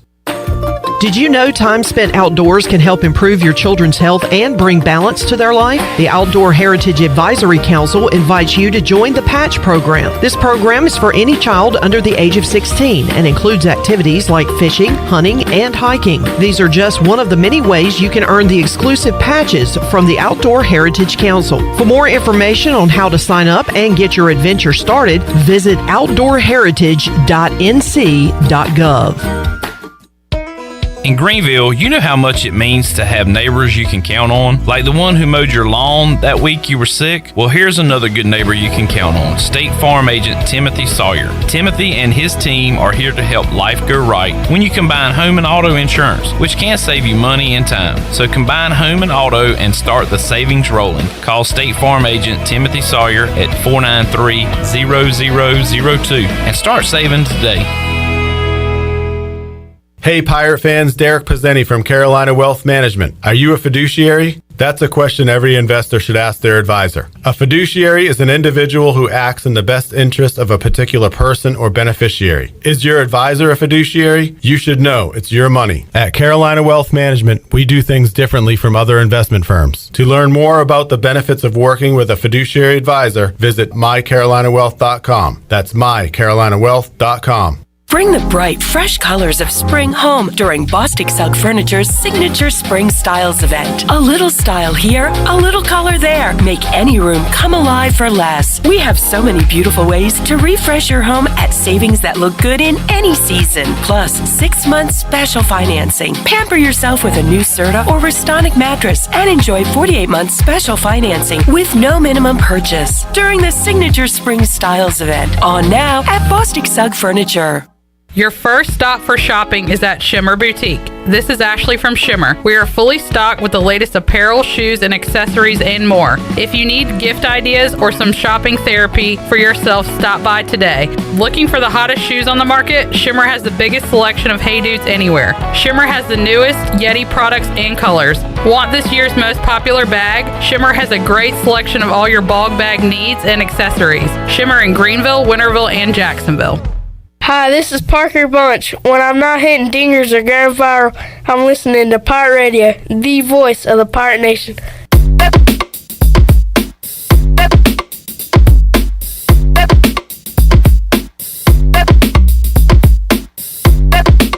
You're listening to Hour 2 of Pirate Radio Live. Now, back to the show. Welcome back. Coming up tomorrow, Christie's Europub is celebrating 20 years of business, and they want you to help celebrate by coming out to Christie's for a day full of drinks, food, and fun. Come and enjoy live music from the Still Shakers, Mac and Juice, and David Dixon, and the party starts at 12. For menu items, drink specials, or more information, check out their website at christieseuropub.com. Now let's head back into PRL. Here's Clip. All right. I feel like Tony and Chandler are trying to get me to join their cult. They're showing me propaganda videos That's of Matt Rule giving speeches. I don't think you've seen enough Matt Rule content. You're probably right. And the stupid bleep, he's out. The stupid bleep that he says, for example, what we just showed you, talking to the Florida football program. I admit that video did look a little, it reminded me of a phony-ish, preacher-ish type thing. It's very cringe. Yeah. I kind of like this team. I've only been here for 8 minutes. And I kind of like this team right now. And he gave the line that Tony said, the teams that lose don't know why they lost. What does that mean? I mean, like, I look at the scoreboard, Coach, and I just don't know why. Why do we it's lose? an L. I feel like it should be a W. Wait, we lost? Yes, son, by 4 touchdowns. I want to know this is, the Panthers have gone under 500 under Matt Rule for 2 years in a row. Does he know why they lost? Most teams that won lose 5 games in the first 2 years each. Yeah, 5 games. And they expanded the schedule last year. That's not good. All right. I want players who take notes. I want players that know why we lost. When we lose, I want you to know why we lost. We know we're going to lose, but why did we lose? Well, we're talking about the draft, so we'll refocus. Let's get away from Matt Rule. The draft is coming up next, and I want to give my plug for the C3 draft party. It's the 9th one we're doing. We started live reacting to the NFL draft before live reaction shows were a thing. Right now, everybody does it. So we'd love for you guys to join the biggest show of the year. It'll be on Facebook, Twitter, and YouTube is like the bread and butter where the community's at. But I'm really excited about this draft clip. There's not a consensus number 1 pick. There's not even, and through all the top 10 players, everybody has an argument for being in the top 10, but no one has an argument for being like deserving of that. I don't want to say deserving, but like being the guy that should go there. Not only is there not consensus about the number 1 pick, there's not even consensus about any position group who the number 1 guy is. Usually you know who's number 1, you know who the first quarterback off the board is going to be. Best it's tackle. a waste of time because I don't even think you know what teams are going to take a quarterback. No. Because the Lions and the Panthers who could use an upgrade at quarterback. Even the Texans. All three of those teams might go elsewhere, and the quarterbacks could slide. Yeah, I mean, Atlanta needs a quarterback. Seattle needs a quarterback. But when you turn to tackle, even I think when you think offensive tackle, you go, oh, this is the number one guy, and here's 2 and 3. This year, there's arguments that all of the top 3 tackles could be the number one tackle of the group. Yeah. You know, so it's this could turn out to be one of the most exciting drafts, or at least the most dramatic. How about that? A lot of fans aren't going to know how to act because they base their opinion on all the mock drafts they saw all offseason. And if they didn't take the guy that was the highest on the mocks, they're like, why didn't we take? Well, this year, if it's like you're saying, they're going to be like, well, how should I feel about this? Because we don't know the difference between Aiden Hutchinson and Thibodeau. Yeah. Right? It's Oregon like you really just don't know. Well, actually, I could tell you what the difference is. About 10 pounds. Is that one? I think the Thibodeau is a little light. That would be my concern. But I also don't care about these guys yet until they start playing football. So I hate that the Panthers are, because Tony, there is a bevy of receivers, and you used to be really into the draft. And I asked you during the break, like, have you looked at this list of receivers? You're like, no. Because the Panthers aren't going to get one of them. I mean, actually, we probably will. This is what is going to happen. It's just like last year where I'm sitting there. It has nothing to do. He might be the best receiver in the whole world for all I know. Is that? But man, he's not a quarterback and he's not a left tackle. I don't want to hear it. So how many drafts has Fitterer been around for? Just last year? One. And he only was there for a month before that. Yeah. All right. So again, we just said there's so many unknowns. Did you have something, Chandler? No, it reminded me last year of the many trades that we had in that draft. Yeah. Well, see, that's the sad part about this whole, again, another thing that you want to take it back to hate Matt Rule propaganda. At the end of the season, he went on Charlotte radio and tried to explain what the plan was when he came into Carolina, and it made total sense. Except for they didn't do it, right? Like he just abandoned it every time. He was like trying to build this team so that when the opportunity to get a quarterback came along, they could have the resources to do it. And he's folded at every moment at any sign of adversity. And so this is the thing, Chandler, as we were watching that draft last year and we're moving back, we're accumulating picks and we're like, man, this is great. This is awesome. This is the money ball type GM that we needed. And then somehow we go into this draft and we don't have any picks. Like, how is that? Like, I mean, we just gave them all away throughout the season. Mm-hmm. Matt Rule, big plan guy, just doesn't execute the plan. Yeah. Like Dave Gettleman, dude. Dave Gettleman did the same thing, said all the right things, and then just did the opposite. Seinfeld, Jerry wanted a car reservation and called it in and had it ready to go. And they got there and they didn't have the car. And he said, well, you know how to take the reservation. You don't know how to save and execute the reservation. We went to this place. We were at the beach for my buddy's birthday about a month ago. We went out. We had a big group. It was like 10 of us. And we're calling around trying to make reservations. And, you know, a lot of places don't take reservations, particularly in the off season. We call this restaurant and they go, well, we don't take reservations. He said, but I would come in at 8 because we have a party of 10 at 6:30 and a party of 8 at 7:30. And I was like, wait, you don't take how do you know? And I was just like, wait a second. Isn't that what a reservation is? Hey, you just told on yourself, bro. Oh, man. I'm looking at a mock because my question is, when will the first quarterback go off the board? This might be my first mock that I've watched. I thought he was going to hit a button. I don't know what you were about to do. Sorry. Your first mock. The first quarterback off the board, not until pick 13, and it's Malik Willis to the Pittsburgh Steelers in a trade with the Houston Texans. CJ, would you be excited on draft night if that happened? No. What? I don't. I feel like CJ doesn't get excited about anything. This is what happens when you're spoiled winner. No, I just don't want to trade up, especially. Why? Especially this close to draft day. What does it say? What the trade would be? No. Trubisky? Yes. Hey, if we trade Trubisky, okay. Houston acquires a future second round pick. Duh, do it. And I guess that's it. I don't know. Man, that might not be so bad after all. So my thought process a lot is people they ask too much on draft day and people are willing to overpay in the moment. and that's just what I don't want to happen. But the bottom line is, so you don't want Malik Willis? Not. Yeah, that's what he just not said. at an overpay. What is an overpay? If he's a starting quarterback, what does it matter how much it costs? I'm starting to feel like Tony in this, where you want the guy or you don't, and you're going to pay what you pay. But he is not. He's not. You don't like him enough to do that. When you go to, this is like when you go to a restaurant and you really want to. You want to go and you want to get a steak and it's $28, and you're like, man, I just want to get this chicken. I'm gonna get the chicken dish, which is $19.99. And it is a boring chicken dish.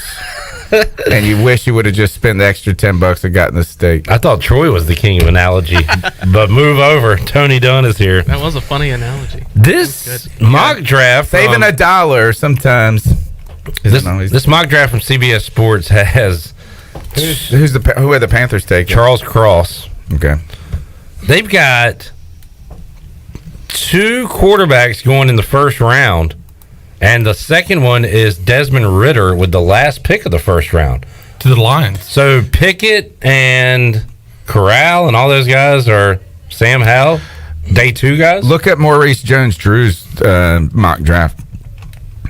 He has 4 quarterbacks going in the top 11 picks. Wow. Yeah. So that's why this draft's awesome. This draft is crazy. I kind of like it this way.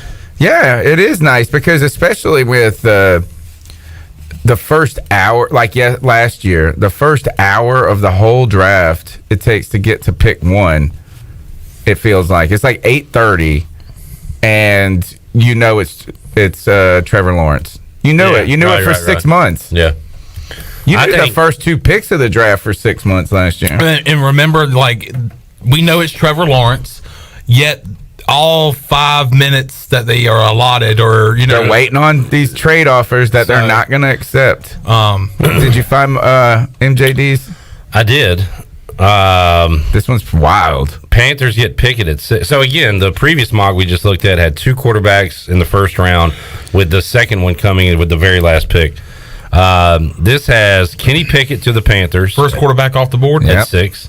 Malik Willis to the Falcons at 8. Desmond Ridder to the Seahawks at 9. Matt Corral to the Saints at 10.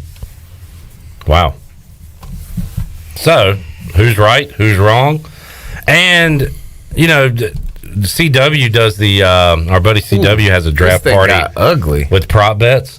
And one of them is going to be how many trades will there be, like in the first round? Like the over-under. I mean, what's it going to be this year? Like 5.5, 6.5? I don't know. I don't expect a lot of movement, but... I was going to say I don't really know either. Yeah. Who knows? It's I'm excited for it. Coming up next Thursday. Yeah, it's going to be fun.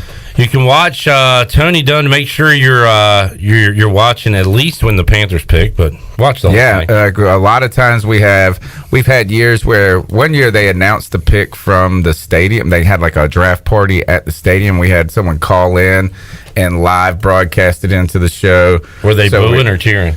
I think that was the Christian McCaffrey year. Yeah. So I think they were cheering. Or it was Brian. No, it was Brian Burns. That was Brian Burns' year. Last year we had. So they're not booing. They're saying boo earns. We had a guy. We had a guy call from. They had a live stream. They were in a bar in Massachusetts, and they having a draft party. And he said he would poop his pants if this happened, and it did not happen. And then the bar then broke into chorus, trying to get him to poop his pants. Poop your pants. Poop your pants. So you never know. It was a little bit more colorful than that. You never know what could happen. And this thing takes a while, so Tony's going to get even more. I will be sober, though, for this pick. For the pick? Yeah. Are y'all staying on the whole first round? Why did you look at me like that? Like, because I'm going to be so hammered. Long. I know it is. It's so long. It is that when we picked 28th one year, I think I fell asleep before the pick. And I had somebody shake me. All right. Well, have fun, buddy. All right, man. Thanks for hanging out. And look forward to our conversation next Friday, because it's going to be fascinating to see what Panther we are talking about they take in the first round. All right, let's take a break. We'll come back. Was that Matt Rule? Get Matt Rule out of here. When we return, a busy hour 3. We've got our Busch Latte giveaway. We've got Morgan Ahlers joining us, Mark Greenhill's Golf Shop Radio Show. And when we return, we'll give you the details on the Rocking Horse Ranch Derby Dash. We are just a couple weeks away from the Kentucky Derby, and we'll give you all the details on that when we return on Pirate Radio Live after this.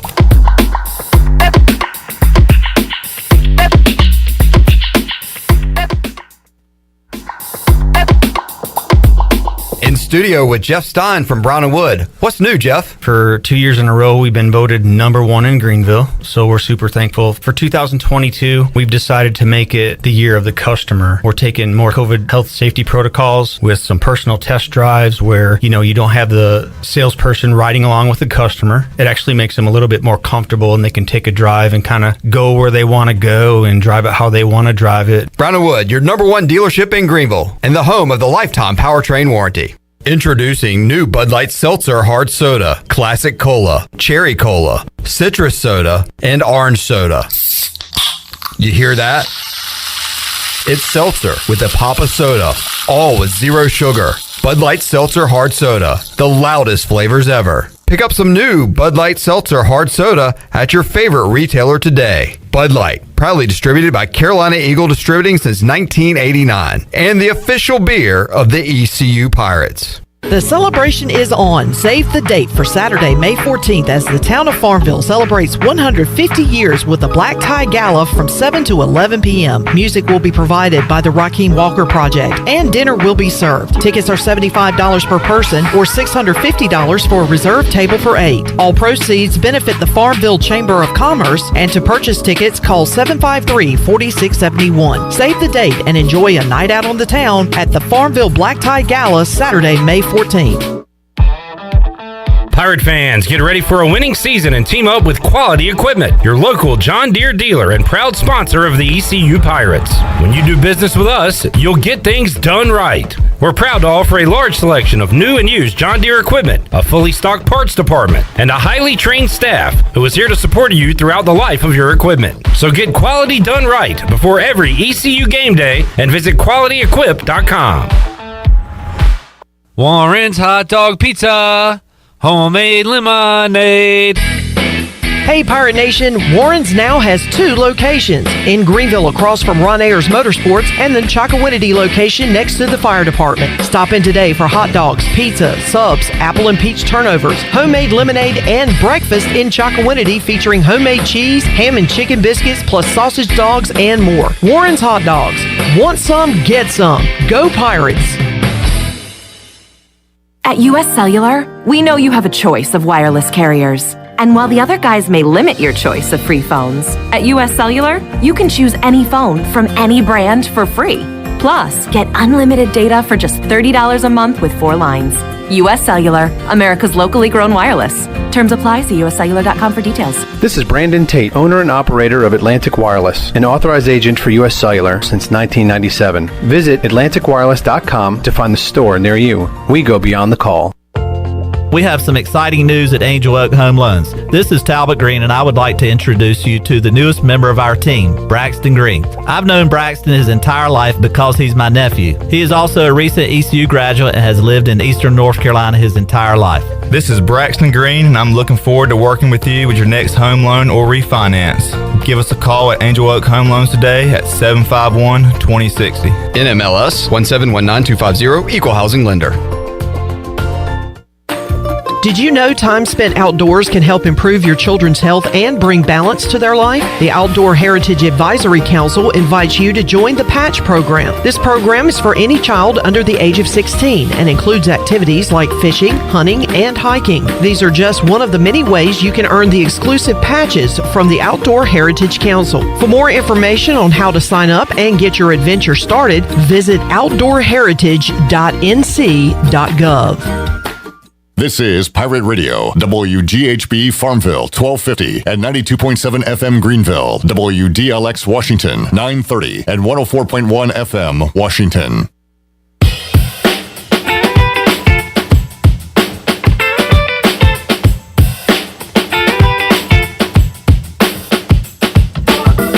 You're listening to Hour 3 of Pirate Radio Live. This hour of PRL is brought to you by Bud Light, reminding Pirate fans to stay in the game and drink responsibly. Bud Light, the official beer of the ECU Pirates, and proudly distributed by Carolina Eagle Distributing since 1989. Now, back to the show. Welcome back. Tiebreakers is open every day at 11 a.m. and is the best place to watch your favorite sports while enjoying the best wings in town, along with sandwiches, appetizers, cold beer, and more. Follow Tiebreakers on Facebook and Instagram for daily updates. Tiebreakers in Greenville at Bells Fork and in downtown Winterville on Railroad Street. Now let's head back into PRL.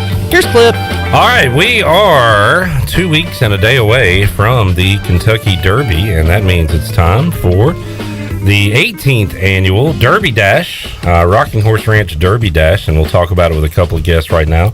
I guess Jenny's not really a guest. Oh, come on, Cliff. She's part of the team. You're a co-host. Oh, I'm finally allowed into the man cave. We are allowed. Jenny, I've said it on the air, off the air. You do a fantastic job covering ECU athletics for us with the pictures, interviews, all that. She's wearing multiple hats right now. She is. Very impressive. I'm like an octopus. All kinds of hands. Multiple hats and a horse shirt here on a Friday. Also, Carson Landis joining us back in the Pirate Radio studios. Good to see you. Hey, thanks for having us again. Welcome back. All right, so let's talk about the event. You said 18th annual? Yep. Wow. They can legally buy tobacco products. This is our 31st year in business, too. So 18th annual event, but 31st year we have been in the program. So this is an awesome event. It's the day of the Kentucky Derby, which is Saturday, May the 7th. And all right, let's talk about what goes on, and then we'll tell people how they can be a part of it. So what events, what all do people need to know that will be taking place that day? Jenny can chime in, but it's my favorite event of the year, so I might be a little bit biased, but it's not a typical Greenville event where you just go have dinner and have speeches. So we have our horses, and this year we're bringing it back to the farm. So we're inviting the whole community to come out to Rocking Horse Ranch, which is in the Blue Banks neighborhood. We're going to have all of our horses there. We're going to have a parade of horses. We're going to watch the Kentucky Derby. We have a wine toss. We have legal gambling. So we have a race raffle and card games, silent live auction. We have a ladies' hat contest, and the mint juleps go the entire event. Wow. Jenny, what's your favorite out of all those events? I like the wine toss. You had me at legal gambling. Yep, of course we did. The high-lows, super fun. It's something for the gentlemen to enjoy while the wives are searching the silent auction. We have a lot of great things up for auction this year. And I think what's most important about this year is, you know, starting back from COVID, last year we did have the event, but it was very small and regulated. And this year we're trying to come back strong and have it at the farm so everybody can see exactly how special this program is. The hat contest, do you buy those as is, or do you like make your own? How does that work? Some tip, most of the winners do alter their hats. So they buy a hat and then they decorate it. Yeah, add on to it. Yep. Have you guys ever won? Are you eligible I did to win? actually one year. Okay. She did. And I felt kind of bad, but my hat was great, so I only feel a little bit bad. Was that the fruit hat? No, I couldn't wear that one because I wore it for about 5 minutes and I almost passed out. Yeah, it was too heavy. I made a wine hat because I thought that would be great, and then I couldn't wear it. So do you have y'all's hats ready for this year? Like, have you done your pre-planning? I typically wear just like a little, what are they called? Fascinator. Fascinator, just because I'm running around working. It's a little net / feather in my hair. All right. Haven't decided what I'm going to wear yet, but I can alter due to color. Hey, Carson, are you going all out again with your hat? Probably, but I haven't done it yet. All right. And my mom helps me, which is really great. But, you know, sometimes we put jewelry on the hat. And then we also we also have our very own Brian Bailey is our MC to the event. So no event is complete without Brian Bailey. It really isn't. Yeah. He's amazing. That's awesome. Is. He's a natural. He says he's the worst auctioneer, but he does his thing. And we're always happy to have him there. All right, so you said that I might have should have started here. You'll have the horses from the Rocking Horse Ranch. What is the Rocking Horse Ranch? Let's talk about that. We are a assisted equine therapeutic riding program for children and adults, ranging from autism to a adult veterans program. We service over 13 counties, and it's one of the true local programs that we have here in the community. The money that is raised for this event goes directly to operating costs for a farm.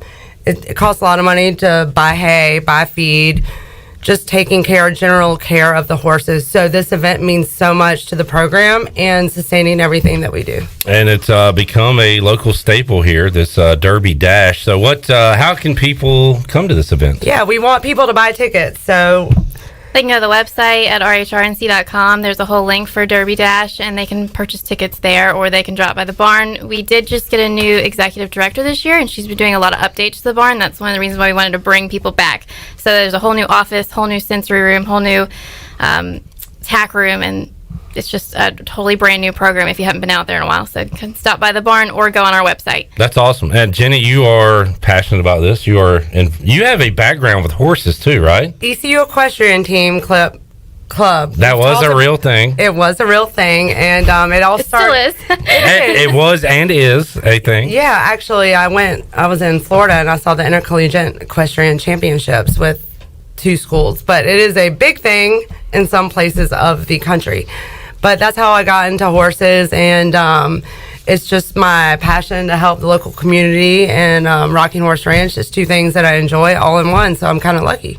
That is awesome. It is the 18th annual Derby Dash, Rocking Horse Ranch Derby Dash, and folks can go online, get your tickets, and any other information, anything else? Yeah, it's called Derby Dash Bash.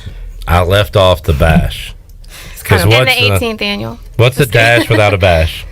Dash Bash. How long does this event go?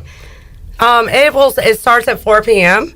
and will go until about the end of the race. Then you check out from everything that you've done. It's super fun for the day. Great celebration for Kentucky Derby. You're in, you're out by 7, 8 o'clock. So it's just come support the community. Come support Rocking Horse Ranch. You mentioned mint juleps. What are the other liquid options as well? Any food options there? No, we're not serving any food. No food. I'm just kidding, Clip. I know you always want the food and alcohol. Look, I run a very serious show here. We don't like sarcasm. We don't like jokes. Let's keep it straight. You had enough of Troy earlier. Yeah. So give me a straight answer here. All right. Yep, hors d'oeuvres, dinner.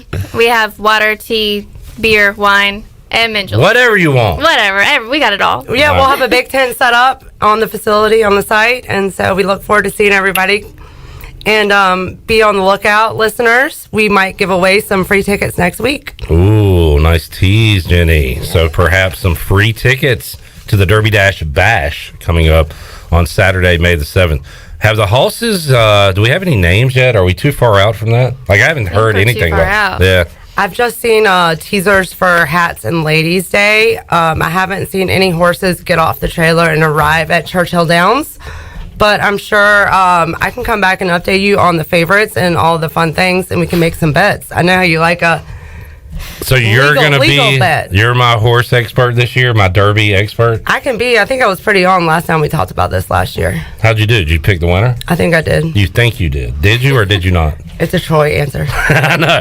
Yeah, I'm pretty sure I picked the winner last year. No, I think I said the good things. Like, correct things. Yeah, just like what you just said there. Yeah, I'm pretty sure I did. Okay, all right. We got it. Derby Dash Bash. Jenny's going to win the raffle, the horse raffle, and a lot of great stuff going on. So one more time, this is Saturday, May the 7th. What other information do we need out there? www.rhrnc.com. You can get tickets and all information if you have any questions. And we look forward to seeing you guys May 7th. I have a question. You said this bag is what? So that bag is part of a auction item, as well as a T-shirt was done by a local artist. Cool. Artist. Where are you from? New York? I guess it popped out.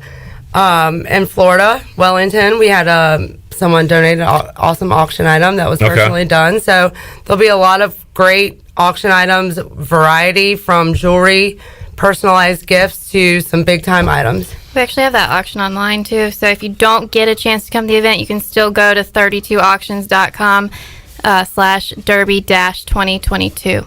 All right. And you guys on like Facebook, I want to see like the hats and stuff. Yeah, we have a Facebook and we have an event page for it. Who judges the hats, by the way? That's a secret. That sounds like an inside job that year you won. All right. Good stuff, ladies. Anything else? Nope. Good to go? We'll see you, and down the stretch they go. Oh, dear. All right. Jenny, We may have you back on to talk about actual horses when we know and at least get your pick. Oh, that would be cool if you allow me back in the boys club. Did I do okay today? You did a fantastic job. Thanks for having us on, Cliff. You got it. Carson, you did great too. All right, let's take a timeout. We'll come back when we return. We'll talk to the voice of Dowdy Ficklen Stadium at Minges Coliseum, Morgan Ahlers. Also, we have to give away some Busch Latte. We'll give away a 15-pack and a large Futami pizza to Domino's. It's all ahead on Pirate Radio Live. Hour 3 rolls on after this.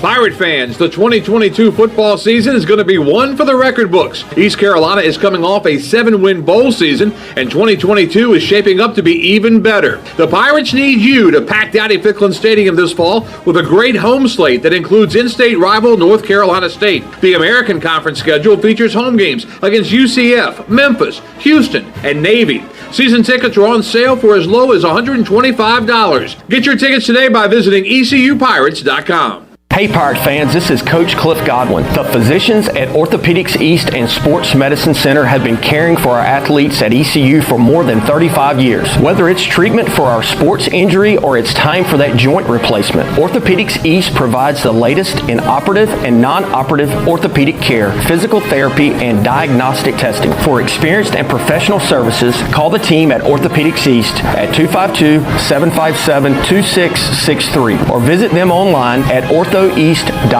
Go Pirates! We have some exciting news at Angel Oak Home Loans. This is Talbot Green, and I would like to introduce you to the newest member of our team, Braxton Green. I've known Braxton his entire life because he's my nephew. He is also a recent ECU graduate and has lived in eastern North Carolina his entire life. This is Braxton Green, and I'm looking forward to working with you with your next home loan or refinance. Give us a call at Angel Oak Home Loans today at 751-2060. NMLS 1719250, Equal Housing Lender.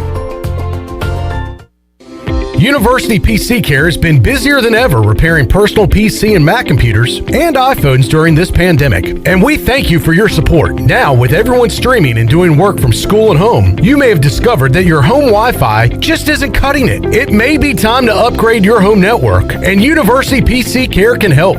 To make a network assessment appointment and discover upgrade options that fit your home, go to talktowilliam.com or learn more at universitypccare.com. Pirate fans, get ready for a winning season and team up with Quality Equipment, your local John Deere dealer and proud sponsor of the ECU Pirates. When you do business with us, you'll get things done right. We're proud to offer a large selection of new and used John Deere equipment, a fully stocked parts department, and a highly trained staff who is here to support you throughout the life of your equipment. So get quality done right before every ECU game day and visit QualityEquip.com. Do you want to get rid of wrinkles, tighten and lift your skin, smooth your skin texture, erase veins and brown spots, and get rid of unwanted hair? Are you interested in Botox or filler? Contact the licensed professionals at Beauty Bar Medi-Spa on Red Banks Road in Greenville. All products and services are on sale at our spring extravaganza. BeautyBarMedispa.com. Enjoy your visit. Love your transformation. Hey Pirate fans, Derek Pizzeni from Carolina Wealth Management. Are you a fiduciary? That's a question every investor should ask their advisor. A fiduciary is an individual who acts in the best interest of a particular person or beneficiary. Is your advisor a fiduciary? You should know it's your money. At Carolina Wealth Management, we do things differently from other investment firms. To learn more about the benefits of working with a fiduciary advisor, visit mycarolinawealth.com. That's mycarolinawealth.com. When a storm hits, you can count on Greenville Utilities. They put their emergency storm plan into action to restore power as quickly and safely as possible. If you experience an outage, call them toll-free at 1-855-767-2482. The automated hotline can handle a large number of calls at once, virtually eliminating busy signals, so help can be on the way as fast as possible. Remember, GUC's emergency hotline number is 1-855-767-2482.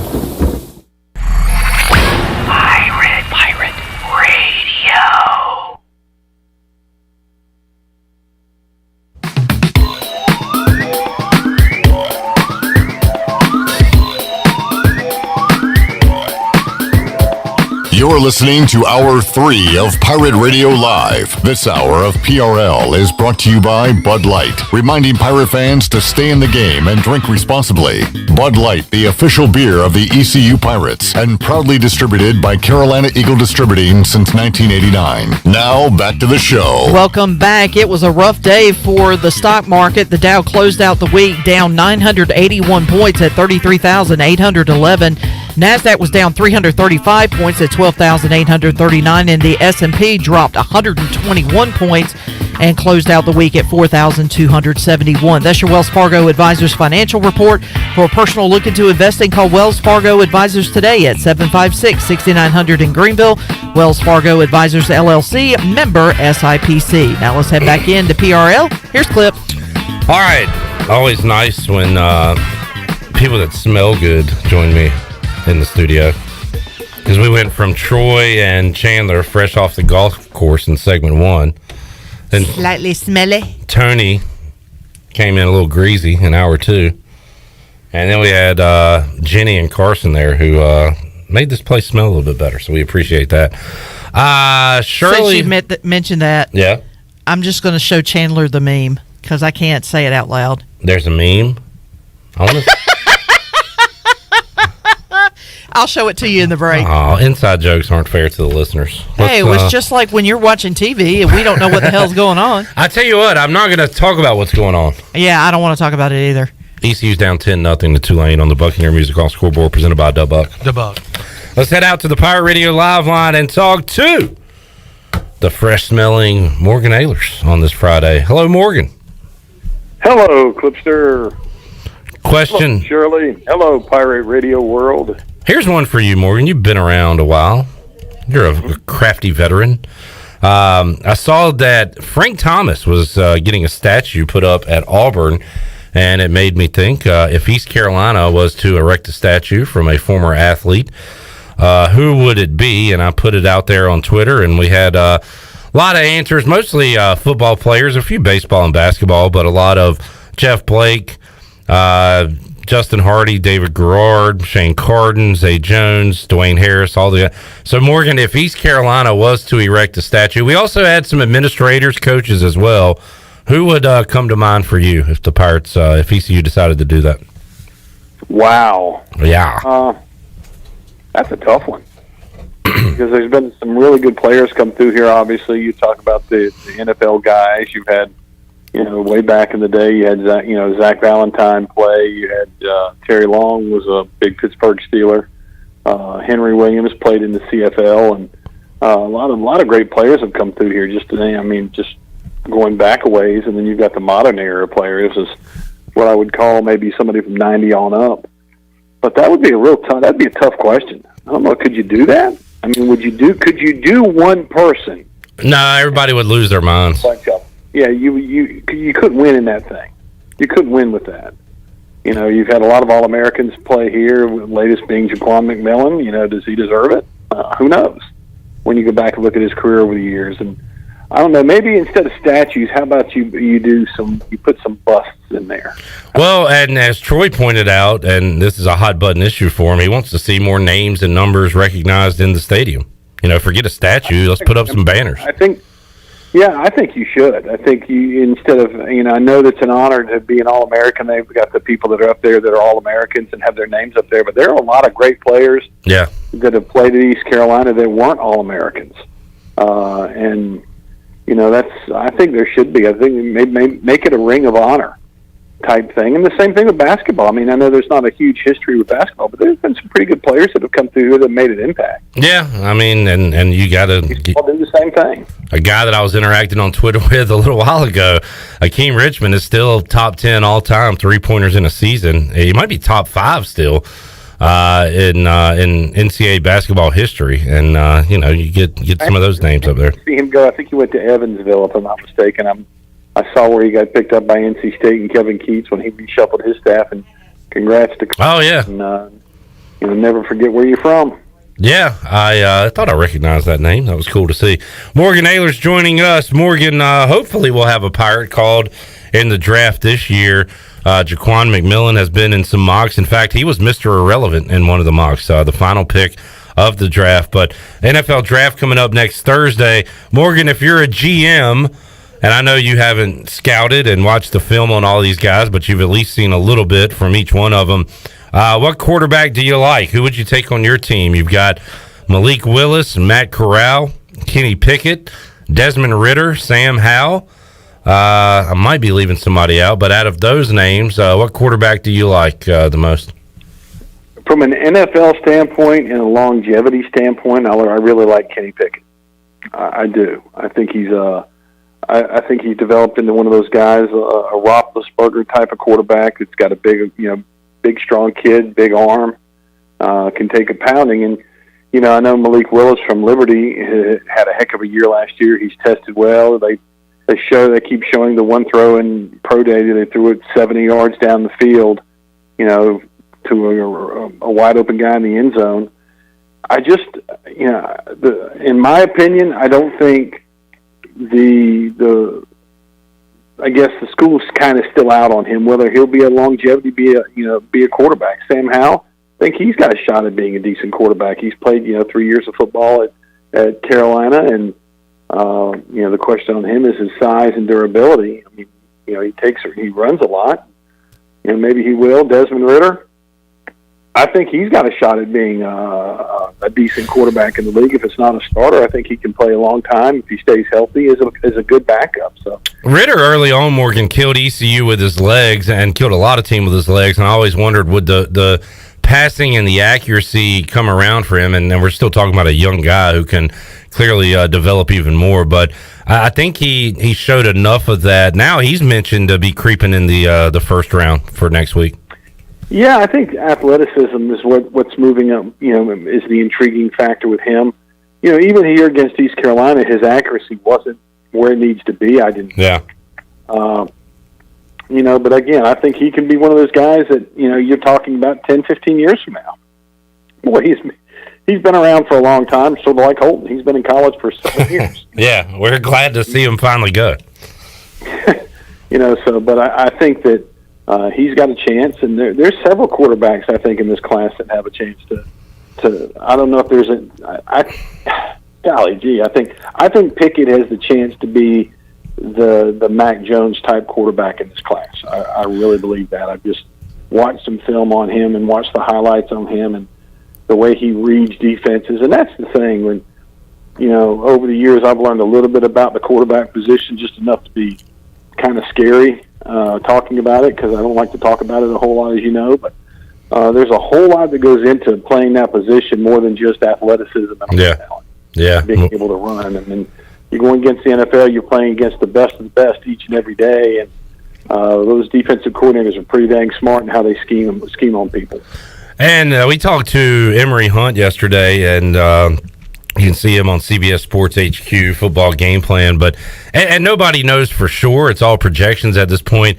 He said something to the effect of, this is a great backup quarterback draft, where and you need a good backup, because we've seen that if the starter goes down and you don't have a good backup, your season is over. You can kind of limp your way into the playoffs if you have a good backup. But he thinks these quarterbacks are good enough to obviously be in the league. He doesn't know how many will be elite starters, but he does like these guys as potential backups, especially early on, and maybe eventual starters. But again, we don't know. There are a couple of starters, Morgan, that are likely going to find new homes, because you can only play one.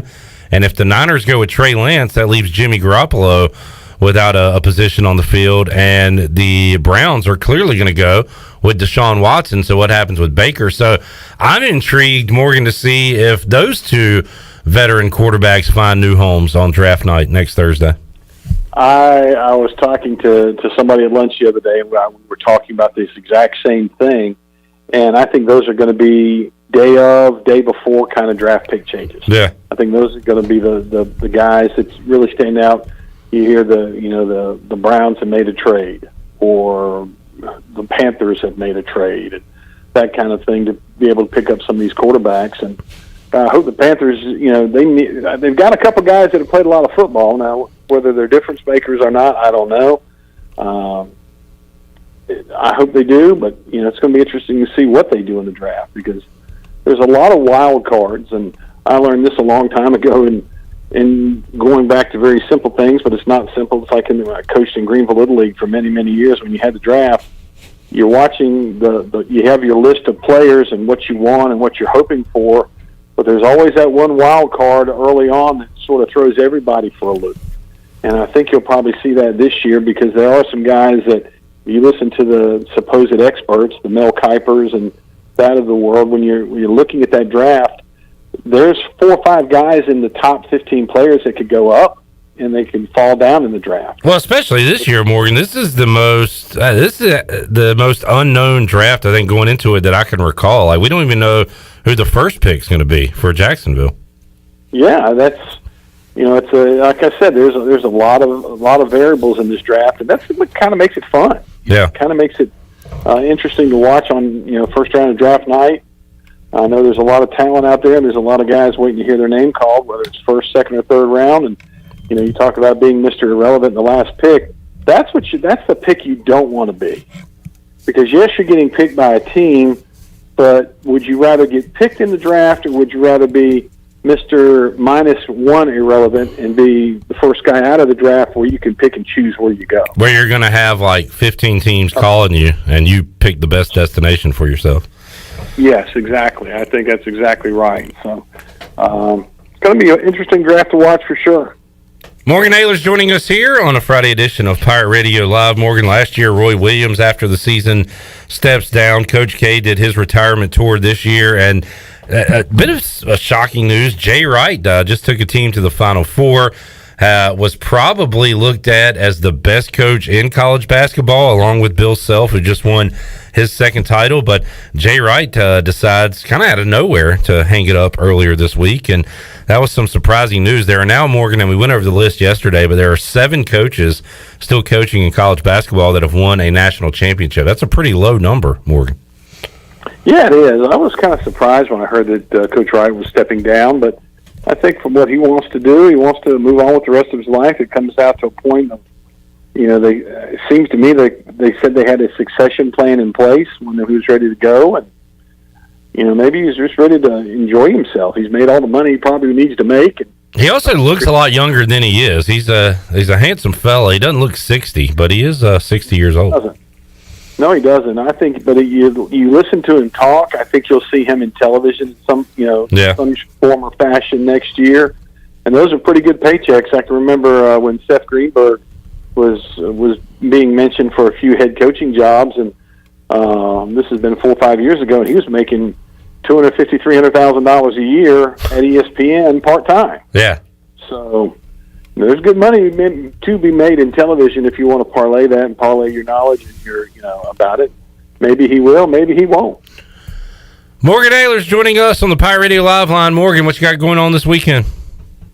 This weekend, I am getting ready to put a couple steaks on the grill right now. Nice. And, tomorrow, heading to Raleigh. I have a big wedding up there tomorrow I'm going to be doing. Wedding season is in full effect. Yeah, you might see Chandler Honeycutt at one of those. He's like the real life story of a wedding crasher. He's one every weekend, so you might see him out there shagging. That's the way you got to do it, man. If you want to be a wedding crasher, be a wedding crasher. I'd rather be a wedding payee, so pay me the money. Show me the money. Morgan, thanks for joining us. Have a great weekend, man. All right, guys. Thanks so much. You guys have a wonderful weekend. Thank you, sir. Morgan Ahlers joining us on the Pirate Radio Live line. We will take a break, but before we do, we're going to open up the booty bag. Booty, booty, booty, booty, booty everywhere. Booty, booty, booty, booty, booty everywhere. How does 15 limited edition Busch Latte aluminum bottles sound right about now? And we'll throw in a large 2-topping pizza from Domino's. Busch Latte looks like latte, tastes like Busch Light. Look for Busch Latte at your favorite retailer today, and you can get it for free if you're caller number 12, must be 21 over. But thank you for the fine print there, Shirley Rhodes. We'll have our winner, and we got a Carter Cunningham home run. Pirates still trail, but big fly from Cunningham. More to go on Pirate Radio Live after this. In studio with Dr. Shondell Jones from Kinetic Physical Therapy and Wellness. What's new, Dr. Jones? Yes, we just added 6,000 more square feet of gym space where we're now able to offer our athletic movement programs. They're age-specific programs that help you develop speed, power, agility, and strength to give you that athletic edge. So come by and see us at Kinetic Physical Therapy and Wellness on Arlington Boulevard or check us out online at kptonline.com. That's kptonline.com.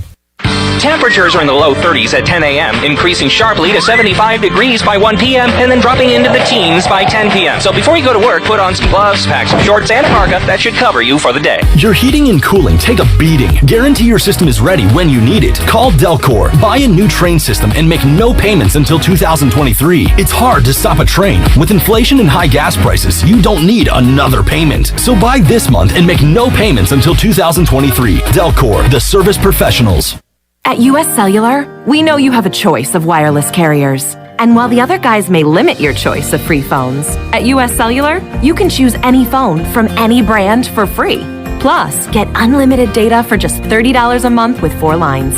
US Cellular, America's locally grown wireless. Terms apply. See uscellular.com for details. This is Brandon Tate, owner and operator of Atlantic Wireless, an authorized agent for US Cellular since 1997. Visit atlanticwireless.com to find the store near you. We go beyond the call. UBE and PirateWear.com is excited to offer Pirate Nation the largest selection of new ECU merchandise and tailgate supplies ever. UBE has the best prices in town, so that makes UBE your one-stop shop for all things ECU. UBE does daily restocks of Champion, Adidas, and Under Armour. Don't forget to bring your young Pirates in to plunder the Crow's Nest, which is the only kids store dedicated to ECU. Plenty of free parking uptown in Greenville. Visit them at PirateWear.com. Go Pirates! Winslow's Deli and Tavern has a new look, along with a great lunch and dinner menu. Open Tuesday through Sunday for lunch and dinner, plus brunch starting at 10:30 on Sundays. Winslow's is located on 5th Street beside the State Theater and features daily drink specials with 2 outdoor patios perfect for this warmer weather. Follow Winslow's on Facebook and Instagram for special events and daily specials. Winslow's Deli and Tavern on 5th Street in Greenville. Although innovative new resources such as digital media and social networks have grown in popularity, smart marketers recognize that printing is a mainstay. We live in an age of computer hacking, scams, and fly-by-night businesses, so it's reassuring to consumers when they receive printed marketing pieces. It exemplifies business confidence and conveys a high level of commitment. It also fosters trust, which leads to engagement and ultimately brand loyalty. When you're ready to grow your business, come to PIP, where business goes to grow. I'm gonna play some kickball. Let's go! Robbie's Clubhouse invites you to play a little kickball on Saturday, April 23rd from 9 a.m. until 2 p.m. at the Sarah Law Softball Fields located on Reedy Branch Road in Winterville. The event is open to everyone of all ages. Come join the fun while helping the special needs community by joining us in some friendly kickball to benefit Robbie's Clubhouse on Saturday, April 23rd. Life insurance is one of those subjects that make people want to change the subject rather than admit they probably don't have enough. That's why State Farm agent Timothy Sawyer focuses on how the benefits of life insurance actually live on by asking people to think in terms of life without having to sell the house insurance or life without having to give up the college insurance. Find out how the benefits of life insurance can live on for your family. Call State Farm agent Timothy Sawyer here in Greenville today at 493-0002 and put the life back in life insurance. Pirate Radio. You know, for having such a bleak outlook on pirates, you're well on your way to becoming one. The voice of the Pirate Nation.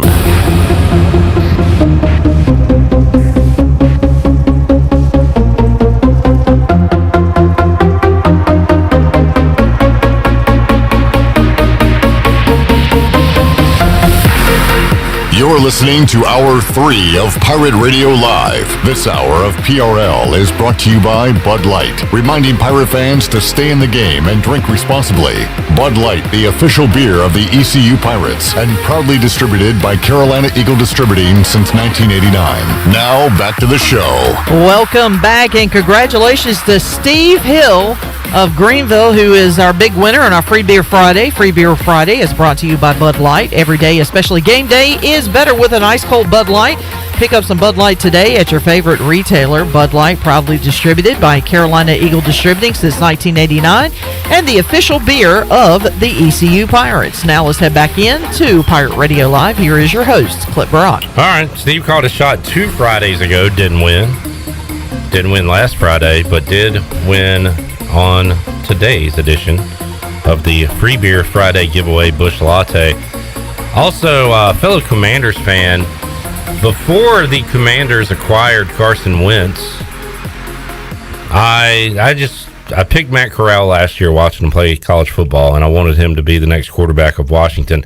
Haven't really thought who I want Washington to get in this year's draft, but I'm leaning towards this guy, and Steve put it in the Facebook live chat earlier in the show. With the 11th pick, the undefeated Commanders select Kyle Hamilton. Is that the guy from Notre Dame? Safety, Notre Dame, freak athlete. It's worked out, Washington getting a freak athlete at safety in the past with Sean Taylor. Didn't quite work out with LaRon Landry, who was just juiced out of his mind. But I think I like the idea of Kyle Hamilton being Washington's first pick off the board. Okay, so you're fine with not going with a quarterback. They have a quarterback. I don't love them, but they should not draft a quarterback now. If you've already got Heineke and Carson Wentz.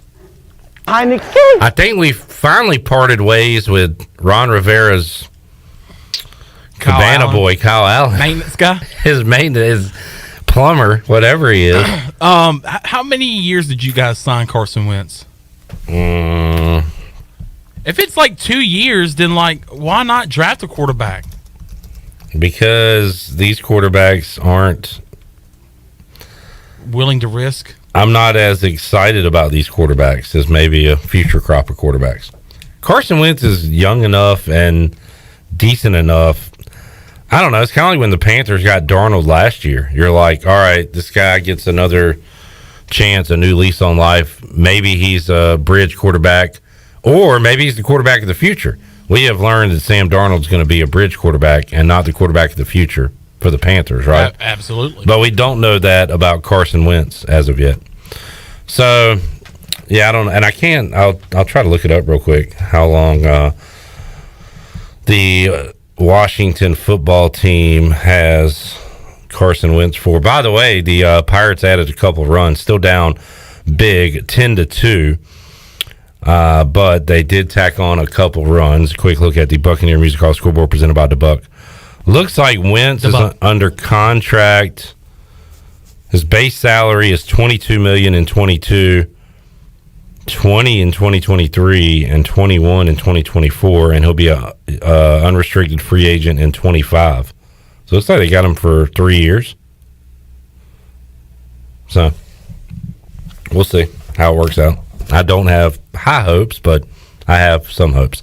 All right, let's talk some golf. Harold Varner III and Bubba Watson in a team event this weekend. They will be playing on into the weekend and are tied for 8th, I believe, right now. Still 6 shots off the lead at the Zurich Classic. But let's talk more about it with Mark Greenhelge, Golf Shop Radio Show, who joins us here on Pirate Radio Live. Greeny, how you doing today?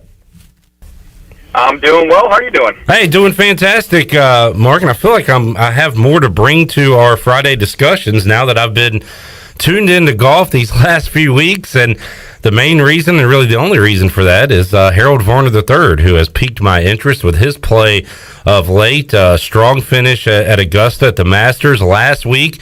Had the lead after 3 rounds down in South Carolina and just could not get it done on Sunday. 1 shot short of getting into a playoff. Jordan Spieth ends up winning it. I guess the story there was, Spieth went into the clubhouse still trailing Shane Lowry by a stroke, but Lowry found the water, missed some short putts, and Spieth able to win that thing. But Harold's been playing great, and that was a fun finish to watch last Sunday, Greeny. Yeah, that was better from what we've been looking for from HV3. In the past, we've seen when he's been up at the top of the leaderboard or had the lead, we've seen the nerves creep in, and we've seen, hitting shots extremely fat and offline and all that stuff and missing putts, and we didn't see a whole lot of that on Sunday. unfortunately, we saw a bunch of pars. He made 9 straight pars coming in on the back 9 when all he had to do was make one birdie to give himself a shot at that playoff. So I think from that standpoint, hopefully maybe we've turned the corner a little bit, gotten away from the nerves, and got a little more used to being in that position. As they say that, the only thing that you really gain from losing is maybe you understand what to do different or how to handle the pressure next time. So definitely progress for him. And the putter didn't let him down, Clip. It was more the tee shots. He was he was less than 50% in hitting fairways. I think he was almost down close to like 35 or 40% hitting fairways off the tee. And he's parlayed that into a good first couple of days, although without Bubba Watson, he might not be doing as good as Bubba Watson and Harold Varner III finished today at 1 under. They're minus 11 for the tournament, 6 shots off the lead as they head into the weekend in this duo event. Greeny, how do you feel generally about these? They mix it up in the schedule a little bit, put golfers together in a team event. How do you feel about these? I mean, it's okay. It's something different. Yesterday was best ball, so you had guys shooting 59s, 13 under par. Today was true alternate shot, so basically you kind of pick who you want to tee off on the first tee, and then it's alternate shot from there based on guys hitting off the tee boxes. So it's a little different event. So you can, if you do really well on the alternate shot piece, you can make up a ton of ground because that's the harder format. But then again, some guys go out and they absolutely light it up best ball. So there's definitely some volatility to be had. And, the other storyline is 68-year-old Jay Haas playing with son Bill. And Bill was basically on a past champions provisional this year to be able to play the PGA Tour season. And he picked his dad to go play the tournament. Now, if they make the cut, Jay Haas becomes the oldest player to ever make a cut on the PGA Tour. So something to watch.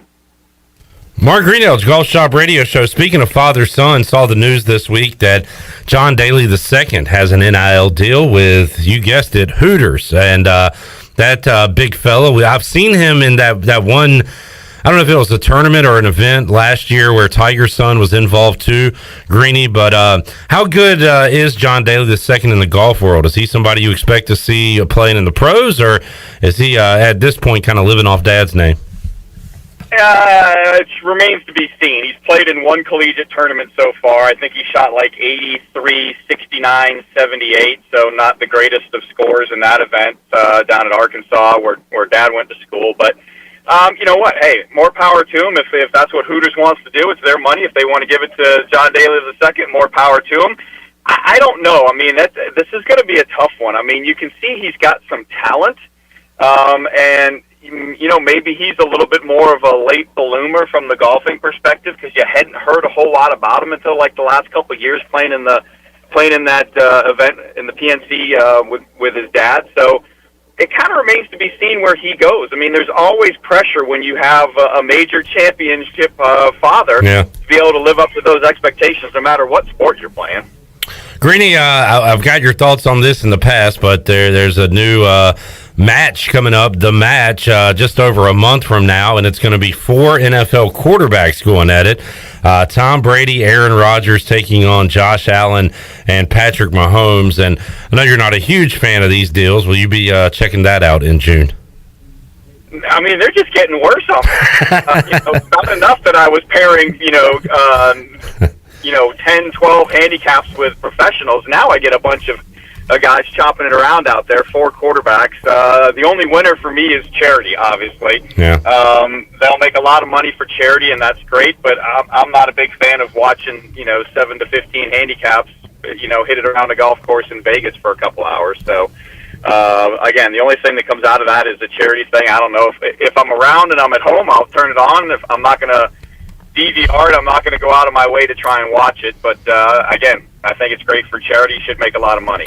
Mark Greenhill's Golf Shop Radio Show joining us. Greeny, did I see a headline? I didn't recognize the golfer's name, but did a PGA golfer sign with the Saudi Tour this week? Did I see that news? You know what I'm talking about? Well, they haven't signed. It was Robert Garrigus, and he has applied for a waiver. Okay. So, for instance, when PGA Tour players that aren't like European tour players or whatever, when they want to go play over in another event, they apply for a waiver to the PGA Tour. Now, usually when it's like on the European Tour, it's not a big deal. You saw a bunch of guys that applied for it for that Saudi event that was more of an Asian Tour event earlier this year, which kind of started this whole ball rolling.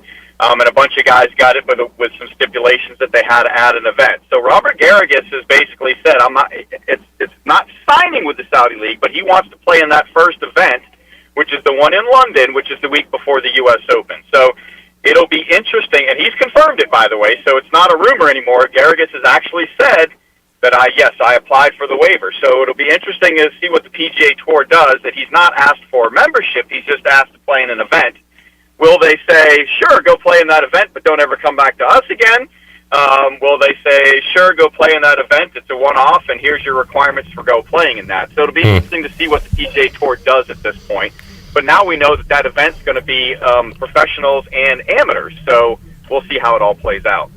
Greeny, switching gears real quick, there could be a new football coach there in Charlotte next year, depending on how the Carolina Panthers season goes. There will be a new basketball coach there in Charlotte, as James Borrego has been fired by the Charlotte Hornets. And I'm a fan. I love basketball. I root for the in-state team. I want to see the Hornets succeed.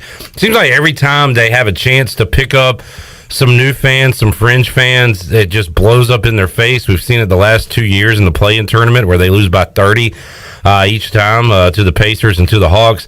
And now from the Hornets fans I'm seeing today on social media, they just think that there's another sense of dread coming over, that they're going to ruin this. LaMelo's going to leave. It's going to be the Bobcats 2.0. So again, Greeny, for the people that care, they're interested here. I just wish the Hornets could pick up some more fans and have a stable organization, but it has been anything but that, really, since Bob Johnson and the whole Bobcats thing came back to Charlotte. Yeah, it's interesting. I mean, it seems like when they have a coach that's made some progress, I mean, it's not like that he regressed each year. Right. I mean, he's made progress in terms of where they've finished in the standings, and you feel like that, the Gordon Hayward injury obviously didn't help them out down the stretch. I mean, the team was entertaining. They could score some points. They had flashes of playing some actual defense once in a while. But it kind of makes you wonder, really, like, who are you planning on going and getting? Like, are you going, if they're going to get someone to maybe make a splash and maybe keep guys like LaMelo and some of the other good players around, then I'm all for it. But, I mean, if you're just making this move because you've gotten embarrassed twice in the play-in game, which your team wasn't really going to go that far in the playoffs anyway, I don't understand that. So, I think they need to create some stability. They need to create a culture. It's no different than the Carolina Panthers. I mean, you've created zero culture with that team. You've had no progress in the Carolina Panthers. You haven't done a good job developing your players. I mean, you got to start somewhere, and until either one of those teams start doing that, I don't see the fans really jumping on board with them. Mark Greenells, Golf Shop Radio Show, joining us. You can check it out Saturday, 8 to 10 a.m. right here on Pirate Radio. Greeny, what you got planned for Saturday? Well, we got a bunch of stuff going on. We'll check in with Bill Bender. We'll have our man, Plain English is Butch English. He's going to talk about a very important topic, 50-yard shots and wedge play. That's the key to amateur golfers getting lower scores. And then we'll check in down at Myrtle Beach with our man Bart Romano. And then we're going to check in with the USGA's Julia Pine, as the USGA made a huge announcement this week about adding Pebble Beach to kind of their rotation and anchor courses for U.S. Opens, U.S. Women's Opens, and Senior Opens.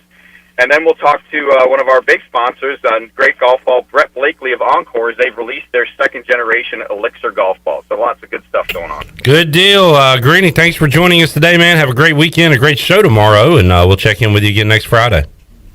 All right, have a good one too, Cliff. Thanks. Thank you. Mark Greenhill's Golf Shop Radio Show. Looking forward to following Harold on Saturday and Sunday, and keep it locked to Pirate Radio social media accounts. We'll have all the info and scores on he and Bubba Watson playing this weekend down in New Orleans. Pirates are playing in New Orleans, and it is not going well. ECU trailing 10-2 in the seventh inning. Brighter days ahead, hopefully, in this series for East Carolina.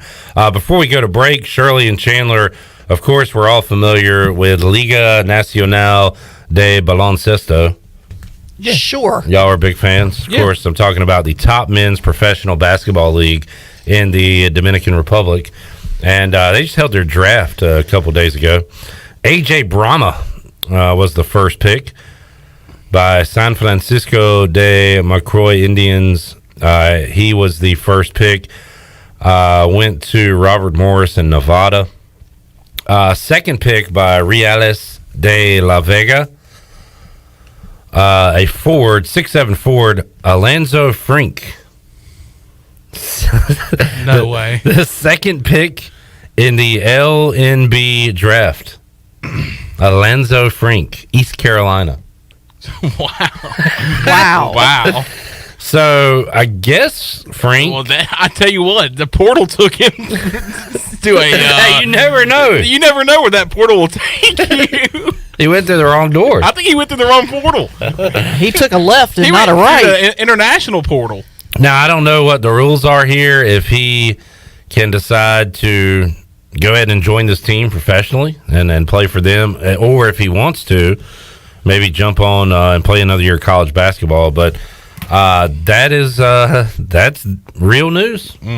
Wow. ECU had a second overall pick in a basketball draft. It's just like we did with Jordan Williams. He was a first overall pick. First overall. In what league? CFL? CFL. Huh. Cray. Let's take a time out. We'll come back and wrap it up on a Friday edition of Pirate Radio Live. We're back with you after this.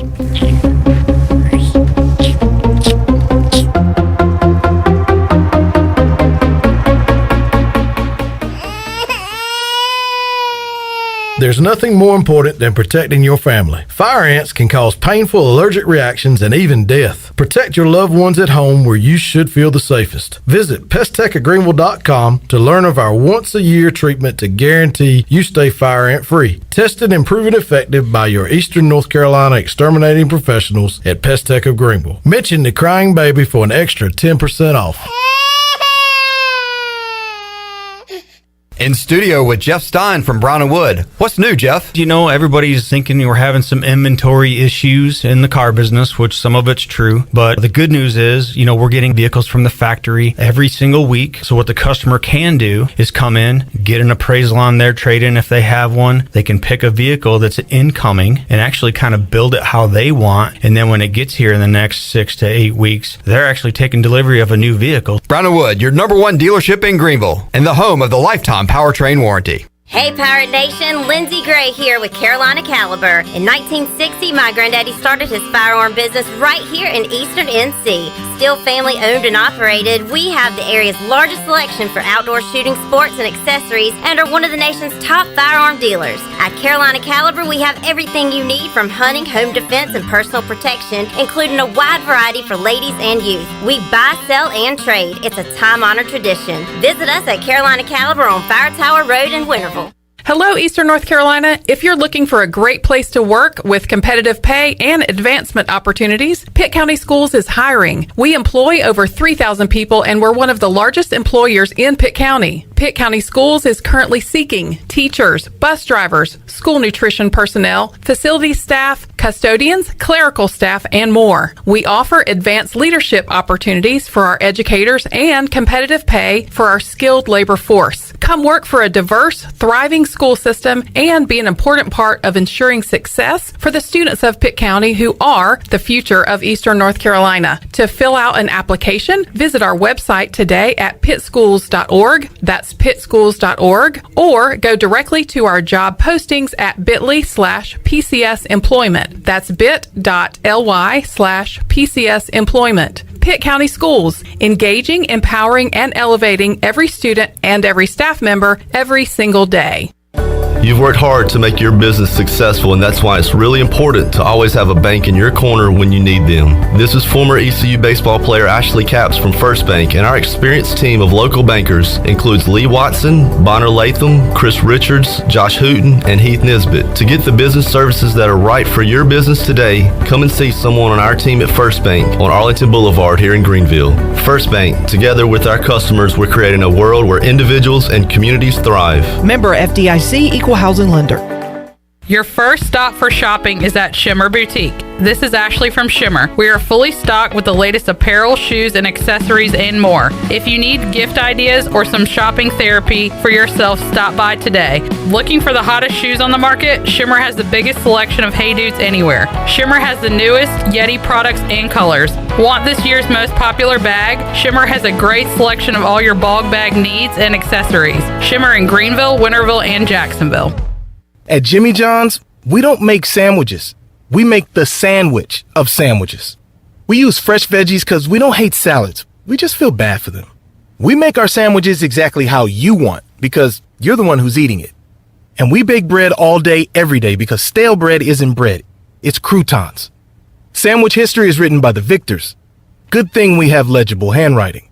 Jimmy John's, the sandwich of sandwiches. Order pickup or delivery on the app. This is Touchdown Tony Collins, and you're listening to Pirate Radio, the voice of the Pirate Nation.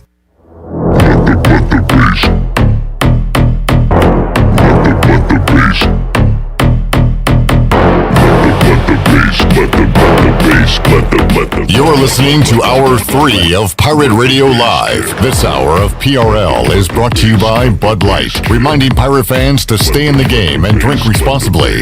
Bud Light, the official beer of the ECU Pirates, and proudly distributed by Carolina Eagle Distributing since 1989. Now, back to the show. Welcome back for the latest breaking news, interesting stories, and awesome contests that can make you a winner. Be sure to follow Pirate Radio on our social media on Facebook, Twitter, and Instagram at PR927FM. Join the over 55,000 followers today. Now let's head back to the show. Here's Clip. All right, it was January 2nd, 2022, when Joe Judge said that the New York Giants are not a clown show organization. He was then fired, and now Pat Leonard from the New York Daily News is reporting that the Giants are looking to trade their 2021 first-round pick, Kadarius Toney, after 1 year of his service. He has not shown up to the workouts. I saw where Kenny Galladay said he didn't know why Toney wasn't there and hasn't talked to him in a while. So Gettleman out, Judge out, but the clown show rolls on in New York. And he said that, by the way, referring to Washington, which is why I agree we are a clown show organization, but only I can say that. You can't say that. You know what I'm saying? I can talk about my team. You can't, Joe Judge. So screw you, screw the Giants, and everybody have a great weekend. Chandler, Shirley. Everybody have a great weekend, except for you, the New York Giants. Yeah, screw you, New York Giants. We will see you Monday, 3 o'clock on an all-new edition of Pirate Radio Live. Have a fantastic weekend, folks, and we'll see you then. So long, everybody. Thanks for listening to Pirate Radio Live, an exclusive presentation of the voice of the Pirate Nation. This is Pirate Radio, WGHB Farmville, 1250 and 92.7 FM Greenville, WDLX Washington, 930 and 104.1 FM Washington. 10th floor and 345 Hudson Street. Welcome on in to a Friday edition